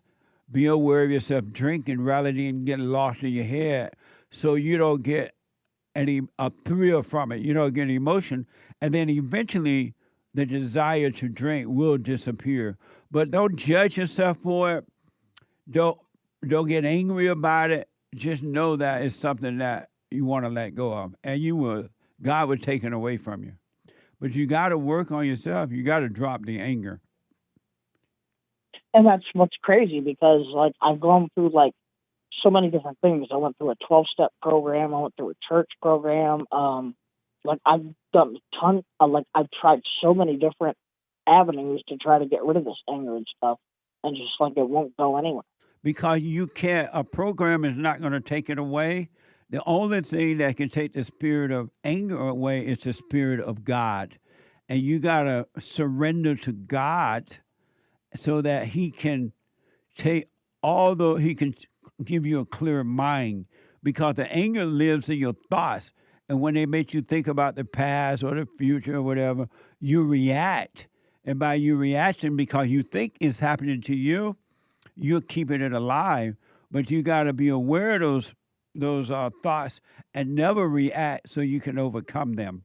The Spirit of God, the Spirit of truth will take them away from you. There's nothing you can do about it. That sounds pretty much like exactly what AA tells me. But do the silent prayer and just watch them, but don't call them you. Okay, I'm willing to do that. I'll give it a try. Are you familiar with the silent prayer? I know it's on your website. I'll definitely go check it out. Yeah, rebuildingtheman.com/silent prayer. And I want to encourage you to start doing that. And when those thoughts come, and if you don't catch them, you're going to get a feeling. And then that feeling, they're going to try to get you to go drink. Don't do it. And just suffer the ego pain of not doing it. And I promise you, man, it'll be taken away from you.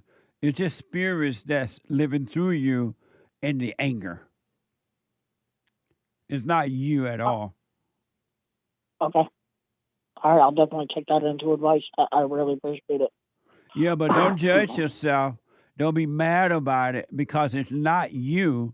It's not even happening to you. It's happening to the false self, the ego self that you think is you. It's not you at all. Okay. All right, thank you, Jesse. I appreciate your time. Will you let me know how it goes? I definitely will, and happy January 6th. You too, man. Amazing. Thank you. 888-77-JESSE. Let me go to Rick out of Virginia. Hey, Rick. What's up, Jesse? Good. Happy New Year to you, my brother. Happy New Year, Rick. Amazing. Man, I'll tell you, man. Holidays went by real quick, didn't they? They like 90 going north. Good Lord, man. I like, good Lord. I said, man, don't even seem like the holidays even came, though, but it's back to business now, man. So I want to talk about, man, what do you think about President Trump arresting Maduro? Amazing. No one can do it like the Great White Hope. You know, I like how he did. He didn't let the press know. He just went on and got him, and then told him after he got him.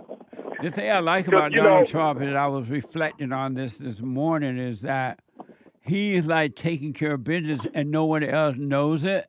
And he's just doing what he got to do. And that's the way it should be. Because he knows he let the Democrats know. They're blocked every step on the way. They're probably call Maduro and let him know, hey, Trump's coming down there for you. To let him know. Are you outside or something? No, I'm inside. Can you hear me, Jeffrey? Yeah, but there's a lot of noise. Oh, okay. No, I'm not outside, though. It almost sounds like wind noise or something. But go ahead, Rick. Go ahead. Are you on the speaker? Yeah. No, I'm not. Okay. I'm not on the speaker. Can you hear me? Can you hear me clearly now? Any noise? Well, go ahead. So I was gonna make sure you can hear me, but yeah. I guess too, Jesse, man, I wouldn't be surprised if the Democrats would have called him down there. Hey, Maduro, you better get out of Dodge because Trump is on his way down there. That's probably why he ain't let them know. Yeah, if they had known, I would not put it past that they would have done that, because they don't want to give any credit to Donald Trump at all, because they want to get back into power, and they don't care about the American people. They care about perceive power and wealth for themselves. And so they cannot give Donald Trump in their minds. They cannot give Donald Trump any credit because they try to get him out of office. But you know what, Jesse, let me ask you this question. You know, everybody see what's going on in Minnesota. And do you know a lot of these brain dead people still vote for the Democrats no matter what? That's why look at they love the their mayor of New misery. York. They love their misery. That's why they do it. They love for the government to put fear in them. They love for the government to take care of them. They love to be used by the government. And so that's why they do it, because they don't want to be free. Especially blacks, man. You tell them, hey, did you see all the corruption? They will go still vote for the Democrats no matter what, man. Even the mayor of New York, Jesse, he did an executive order to stop all protection of Israel. Now, here's what I got the take I have on Israel, Jesse. I have the same take Bill Lockwood has on. What he said is just because, they're God's chosen land, that don't mean, but yet most Jews are liberals. You see what I'm saying, Jesse? Yeah, when I first realized that there was a lot of Jewish people that are liberal, I was surprised. I did not think that, really at the time, because I wasn't into politics, I did not think that there were any such thing as a Jewish liberal. I thought it was a black and a white thing. You know, most Jews, in my experience, they're liberals. And that's why I was saying, I don't see how God, can have favor with Israel. They're all liberals and doing the work of Satan. Well, that's because God is not going to force you to come out of the darkness. The truth will not force you to love it. It's a decision that you have to make. So God will leave the Jews or anyone else into the darkness of liberalism until they're ready to change. He's not going to do anything about that. And not all Jews are liberal. It's just a lot of them are, but not all Jews. Not all Jews are liberal. That's why I was mentioning, Jeff. But you're right. There's some Jews that are conservative, but for the most part, from what I see, it looks like they mostly are liberal. You ask me. Yeah, there seem to be a lot of them. That's for sure. Now in California, how do you guys survive out there, man, with the high taxes, the high gas, all just the high taxes, man? I mean, I hope the guy who you had on this morning. Now, what's his name running for governor for California? His name is Steve Hilton. I like his vision. I hope he can get in there, man. But some reason, man, it's like we was just saying, these brain dead people, man, they still vote for Gavin Newsom no matter what. I know. You can have all kind of proof that he's corrupt, he's this, he's taking this, and they will still vote for him. With all the evidence you didn't show them. Yeah. That's why you let people suffer. They don't want to be free, so they keep voting in the kind of government they deserve. You know what? That's the way I feel too, Jesse. Up in New York, when they suffer up there, the people in Colombia voting for Maduro. Well, Maduro, after he lost, he just took over himself. Maduro. Yeah, Mamdani. I mean, thank you, man. I gotta take a break. No problem, Happy Jeff. New Thanks for Year, taking man. my call. Happy New Year to you guys, man. Love you guys. Just have a prosperous, healthy New Year. You too, buddy. Good hearing from you. Let me take a quick break. Back in a moment. The treasure chest is now open on DLive and Stretch Off on Pure.net. My bad.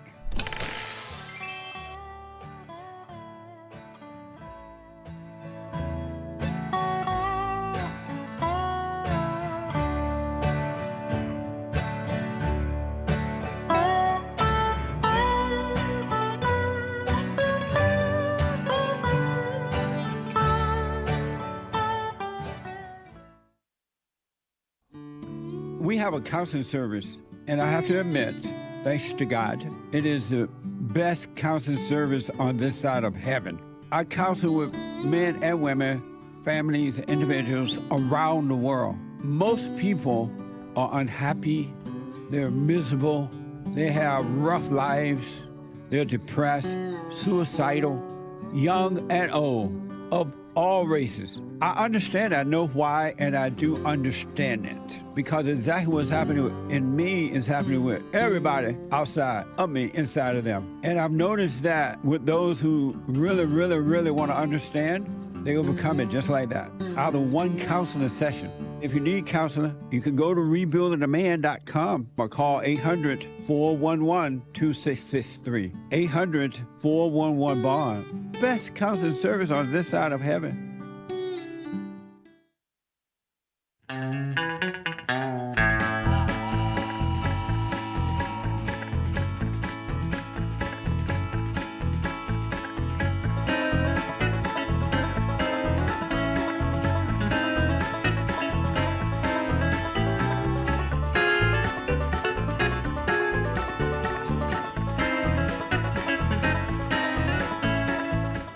Okay, welcome back. The Hake Report is coming up at the top of this hour. The guy with the good hair, the Hake. Check out the hair, folks. It's amazing. The Hake Report. .com. Can we see his hair? See? Amazing. From 9 to 11 a.m. Pacific time. And after the Hake Report, the American Anchor, baby.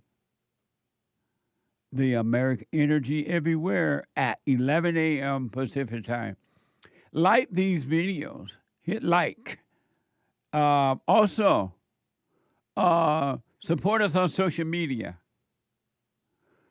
Jesse Lee Peterson on Instagram. JLP Talk on X. Rumble.com/Jesse Lee Peters and Cozy.tv where Christ is King. Like, comment, follow, ring the bell. You can ring my bell. Ring my bell. Ding dong, ding dong. Ring the bell. All right? And we have the best counseling service. Family and individual counseling by phone, Skype, or walk-in.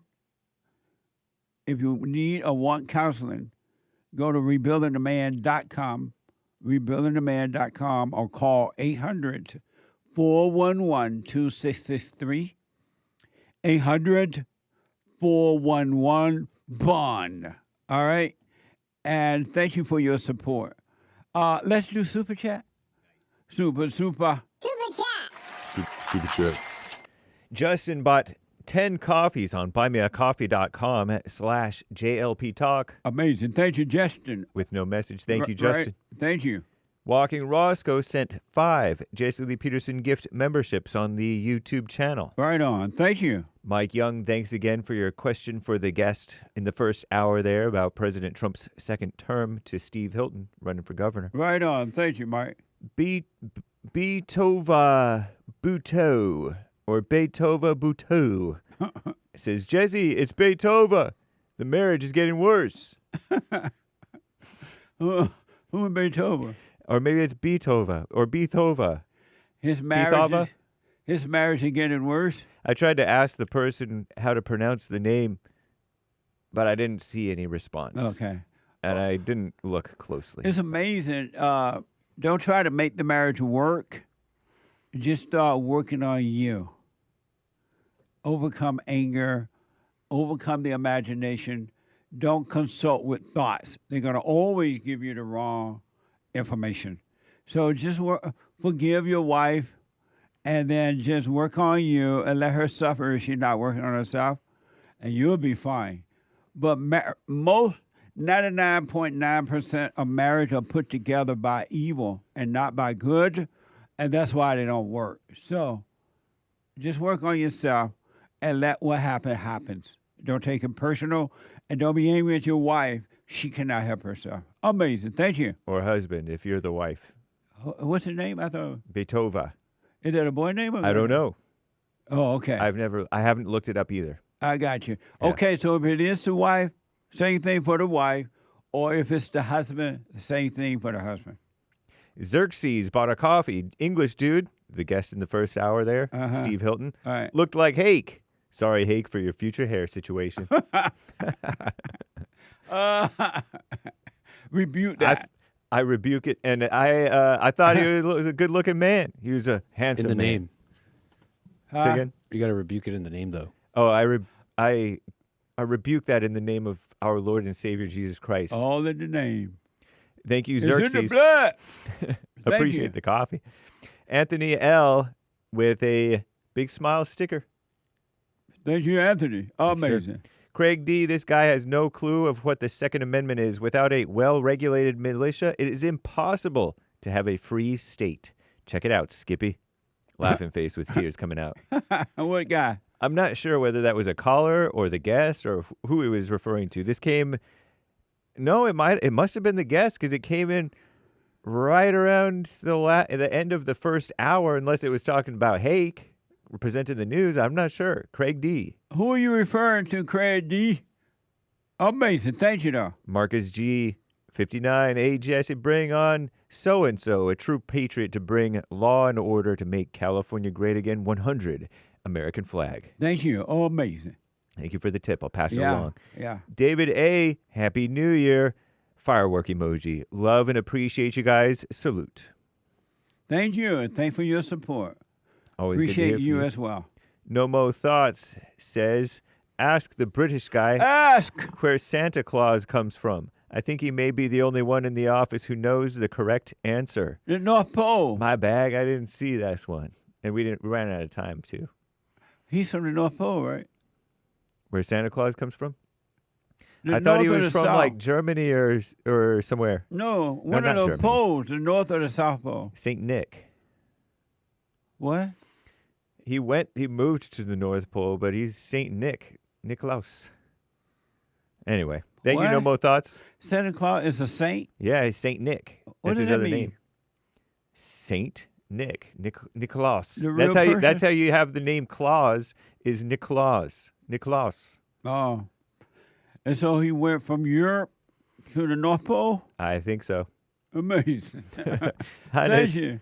I started to look it up and then I forgot. Hannes, 5 coffees. Welcome back. Hope you had a great Christmas Welcome back. and New Year. 'Tis about time I paid my dues. There is nothing left to do except seek first God and his kingdom. Yeah. It feels weird for now, but I love it. An addiction for truth, says Hannes. Thank you so much, and Happy New Year to you. Christmas and New Year was amazing. And stay with it, stay with it, stay with it. Don't stop. Because the weird feeling that you're getting is not you. It's the evil that's reacting to the light. So stay with it. Amazing. And Hannes on the BQ, what's the difference between human nature and animal nature? Yes. No difference whatsoever. That's why in natural law, calling oneself a human being is considered the same as calling you an animal, says Hannes. Amazing. Thank you. Tim 3, hello there, Jesse and crew. Happy New Year 2026, and hope you had an awesome Christmas. Explosion, strong white but tan arm, gift, and tan thumbs up. Right tan on. white thumbs up. Thank you. I hope you did too. Mine was amazing. I think everybody around here seems to have had an amazing Christmas and New Year's. Thank you. Gregatron bought a coffee. Do you love the Great Black Hope? Who is the Great Black Hope? Some people call him Punchy. Some people call him Tom like a mug. Some people call him the Amazing Tar Baby. I call him the Great Black Hope. Amazing. Thank you. What? Very fun, Gregatron. Thank you, sir. Man. I Always cool appreciate it. hearing from you. Yeah. And thank you, guys. I do believe that oh, shout out to the top contributors, Games for Rec, Kid Combo 1, Groovy Monkey, Cactus Eater Bear, and the rest of y'all over on the D Live crew, as well as the Rumble monthly supporters, Latin Patriot, Homesteader Nick, Slave to Him, Pastor Shadowleg, Jules Verne, and the rest of y'all. And shout out to the YouTube supporters, monthly supporters on all 3 channels. Thanks, guys. I do believe that is all for now. Amazing. Shout out to y'all. Thank you. That's on YouTube channel, you said? Rumble? Yeah, Rumble channel, YouTube channel. There's all kinds of ways to Will you support. shout out to all those people? Yep. Which was it? With Pastor Chalet and Oh, all Pastor Chatelain and all them? that. Yeah. That was Rumble. Thank you all. Hey, Rumble. Good morning. I appreciate it. Thank you all. Shout out. Shout out. I want to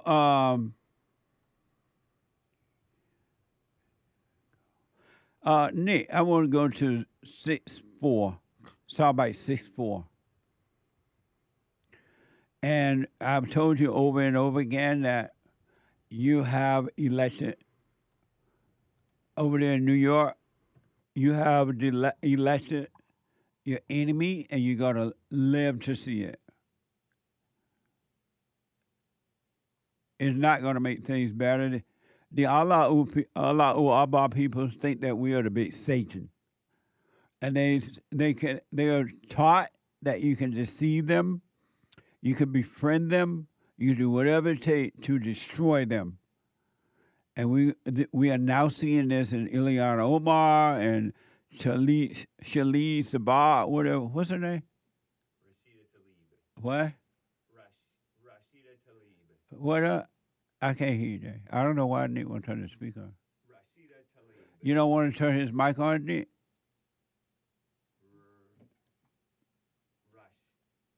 Rashida Tlaib. It's not working? Rashida Tlaib. What? Was it not working, Nick? You mean James's mic? Yeah, he was going on and on, and you were just No, looking. my bad. My mind was on something else. Oh. Keep your mind where your body is. Big time. Amazing. Rashid Tlaib and Mamdani, you're voting your enemy in to destroy the big Satan in their minds. X is reporting and resurfaced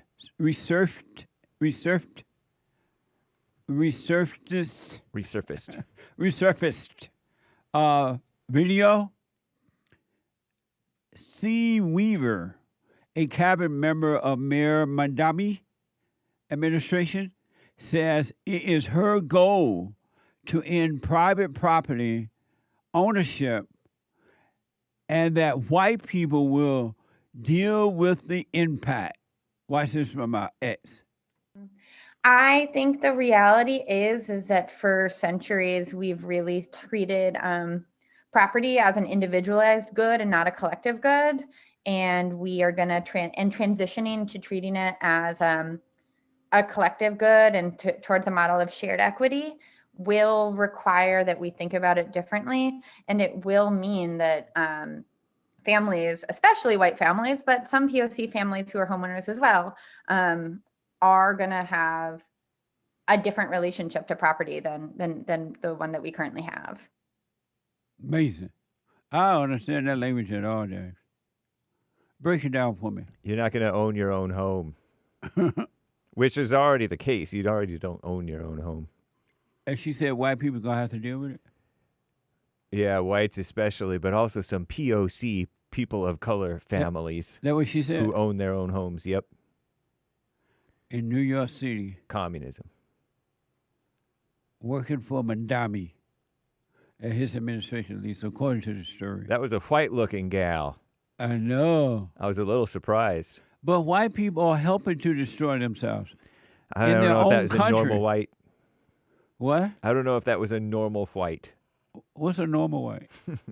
A normal white Christian American Anglo-Saxon Protestant. But a lot of those people, the normal white people, are the ones that voted for Mamdani. I doubt that. Oh. You don't think the white women, educated women, voted for him? Maybe. I'm sorry? Maybe, but less per capita than the whole rest of them. But there's some educated yes, some white did. women. I'm sorry? Yes, some educated, normal white women, even calling themselves Christians, voted for I rest my case. So white people vote for their own destruction. Indeed. Another attack on white people from Grot, right? Yep. The post, this post features a 31-second video from a U.S. high school library showing a young white woman being physically assaulted and pulled by a group of black women. Watch this from X. Yeah. So if you say some other smart shit, I'm gonna punch your Yeah. Are we clear? Yeah. Are we clear? Yeah. Clear? Yeah. Are we clear? Girl, say you clear. Girl, say you clear.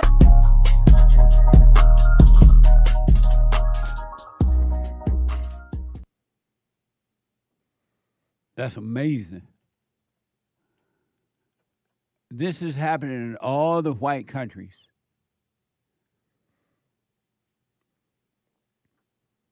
A pretty young white girl being beat up by some fat black women. Let's play that again from X. Yeah. So if you say some other smart shit, I'm gonna punch your Yeah.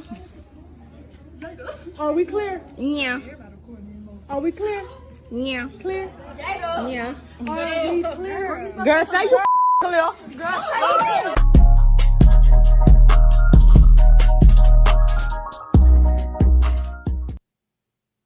Amazing. And these are the kind of people that's living in your country. A country founded and created by white men with the help of God. You bring these people in, and this is what you get. It is so, and I've said over and over again that white Americans are under genocide. It's happening in South Africa, it's happening in Europe, and it is happening in America. And no one says anything about it. And they pretend that it's not happening. I told you over and over again, it's time to separate from the blacks.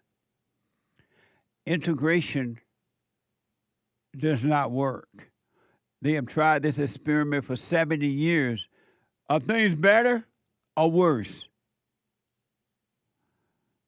It's not going to get better until you separate and let the blacks overcome themselves, their anger. And then the people, whoever want to hang out together will happen naturally, and there will be no fighting. But you can force people to live together. That's not changing their heart. The heart is wicked.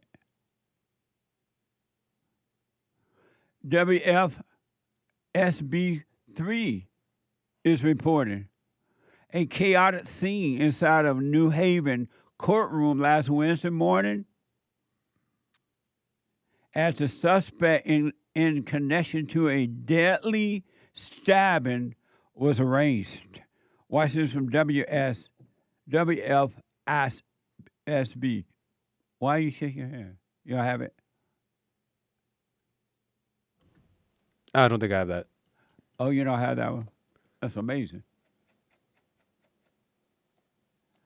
But you're under genocide, white people. Whether you accept it or not, you are not to blame for the destruction of the blacks. And not all blacks, not all. I know black people, but I talk to them around the world who understand that it's not them. It's not white people. It's them that they got to overcome the anger. But most of these black people don't understand that. They've been taught wrong. They've been taught to be a victim. And now you're under genocide as a result of it. It's happening everywhere, every day. And you won't even do anything about it or say anything about it. It's amazing to see this. But do what you want. You've been warned. So we're there. Ready. Okay, so here's the soundbite from WFSB3. This typically routine court appearance turned into anything but that here during Tyreek Black's arraignment. He's accused of stabbing and killing 21-year-old Destiny Rumley. Her family inside the courtroom here today, lashing out in a moment of anger and emotion.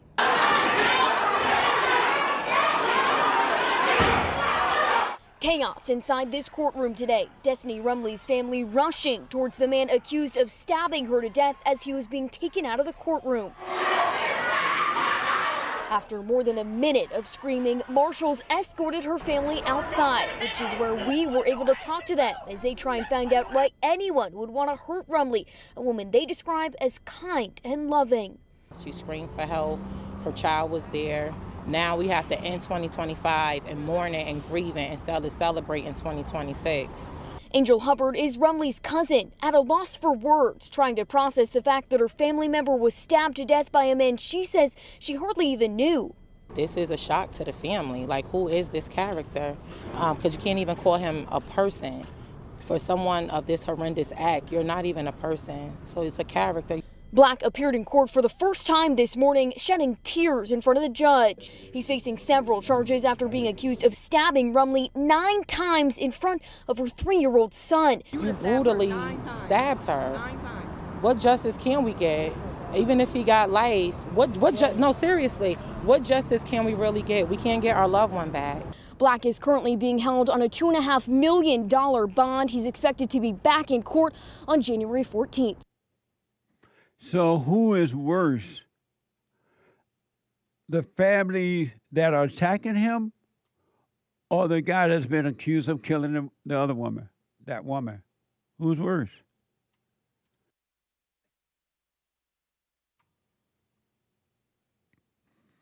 And the blacks are just violent everywhere they go. They could go on a cruise, and you may have to end the cruise too early, because they're fighting.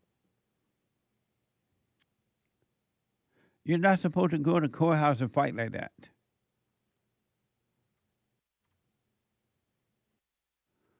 But that's what's going on in my amazing country. It's going to get worse. You can bank on it. But you can be free. You can be free. You really can. But you got to work on yourself. And this is for all people, black, white, Japanese, Chinese, rice, Mexican, whatever. You can be free. You can have paradise on earth, or you can have hell on earth. This situation ain't going to change. This is hell on earth inside of human beings.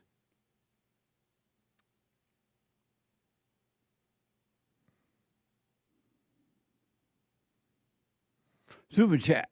Super chats.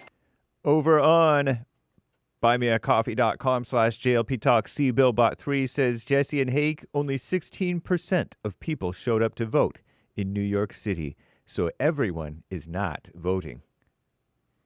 Well, however, made it enough to get Mamdani in there. Indeed. What a mess. Terrible. Yeah. And on YouTube, Mio is a cute dog. Kappa. Jesse, will Trump take over Canada soon? I hope so. One can hope. I'm telling you. Hurry up, the great. Ain't no telling what he's working on next. I like the fact that Donald Trump take care of America. Really. And he know now how to do it because he knows his enemies. But right on. Thank you. And thank you, guys. I do believe that is all for now. Amazing. There was listen, folks, because of time. You can be free, but you got to overcome evil of the heart. Salvation, the kingdom of heaven, is all of the heart. And it doesn't matter what color you are, you got to forgive. Forgive your mother. Forgive your father by returning to your father, meaning don't resent him. It doesn't mean you got to live with him or anything. Just don't resent him. And you shall be free. Do the silent prayer at rebuildingaman.com/silent prayer. rebuildingaman.com/silent prayer. All right? The Hake Report is coming up, and thank you all for your support. It take that to help make the show work. It take all of us. The Hake Report is coming now. The Hake, HAKE report.com. And after the Hake Report, the American Anchor Baby at 11 a.m. Pacific time. All right? Amazing. Tomorrow is Black Excellence and Manhood Hour in the third hour on Wednesday. All right? Stay with us, stay with us, stay with us, stay with it. All right? Amazing. Take care. The Hake Report is coming down. Go to rebuildingtheman.com/silent prayer and keep your mind where your body is. Endure this year. Overcoming the ego. Endure it. And let the ego be a doormat. All right? Don't be angry. All right, folks. I'll see you all tomorrow. The Lord is willing and the creek don't rise. Take care.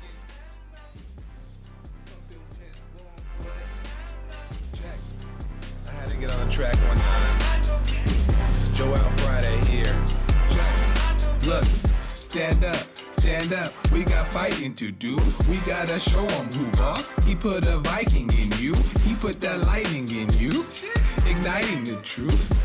But you beg and blame and lie and hate and never wanna stand for the truth. So what you planning to do? You understanding to lose. You better go talk to your mama. Better stop at the drama. Better drop all the trauma. Boy, you better stand up and up. Put your hand up and hut. Cause if we don't, then we lose. And then we gotta hear the fake news. Whoa.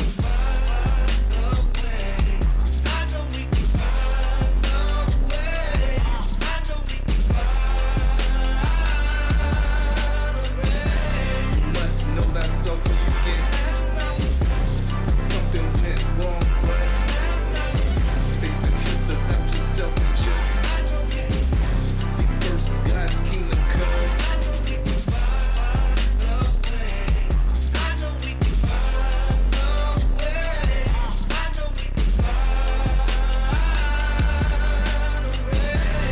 must know thyself so you get something went wrong, but face the truth about yourself and just seek first God's kingdom, cause I know we can find a way. I know we can find a way.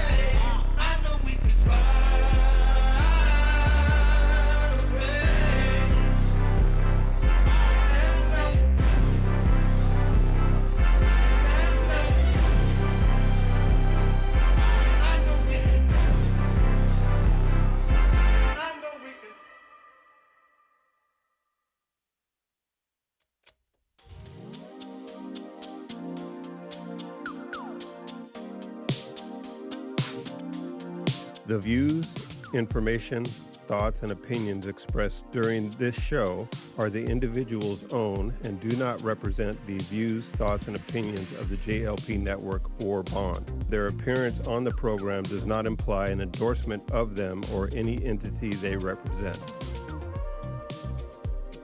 The material and information presented here is for general information purposes only. The JLP Network and Bond name and all forms and abbreviations are the property of its owner, and its use does not imply endorsement of or opposition to any specific organization, product, or service.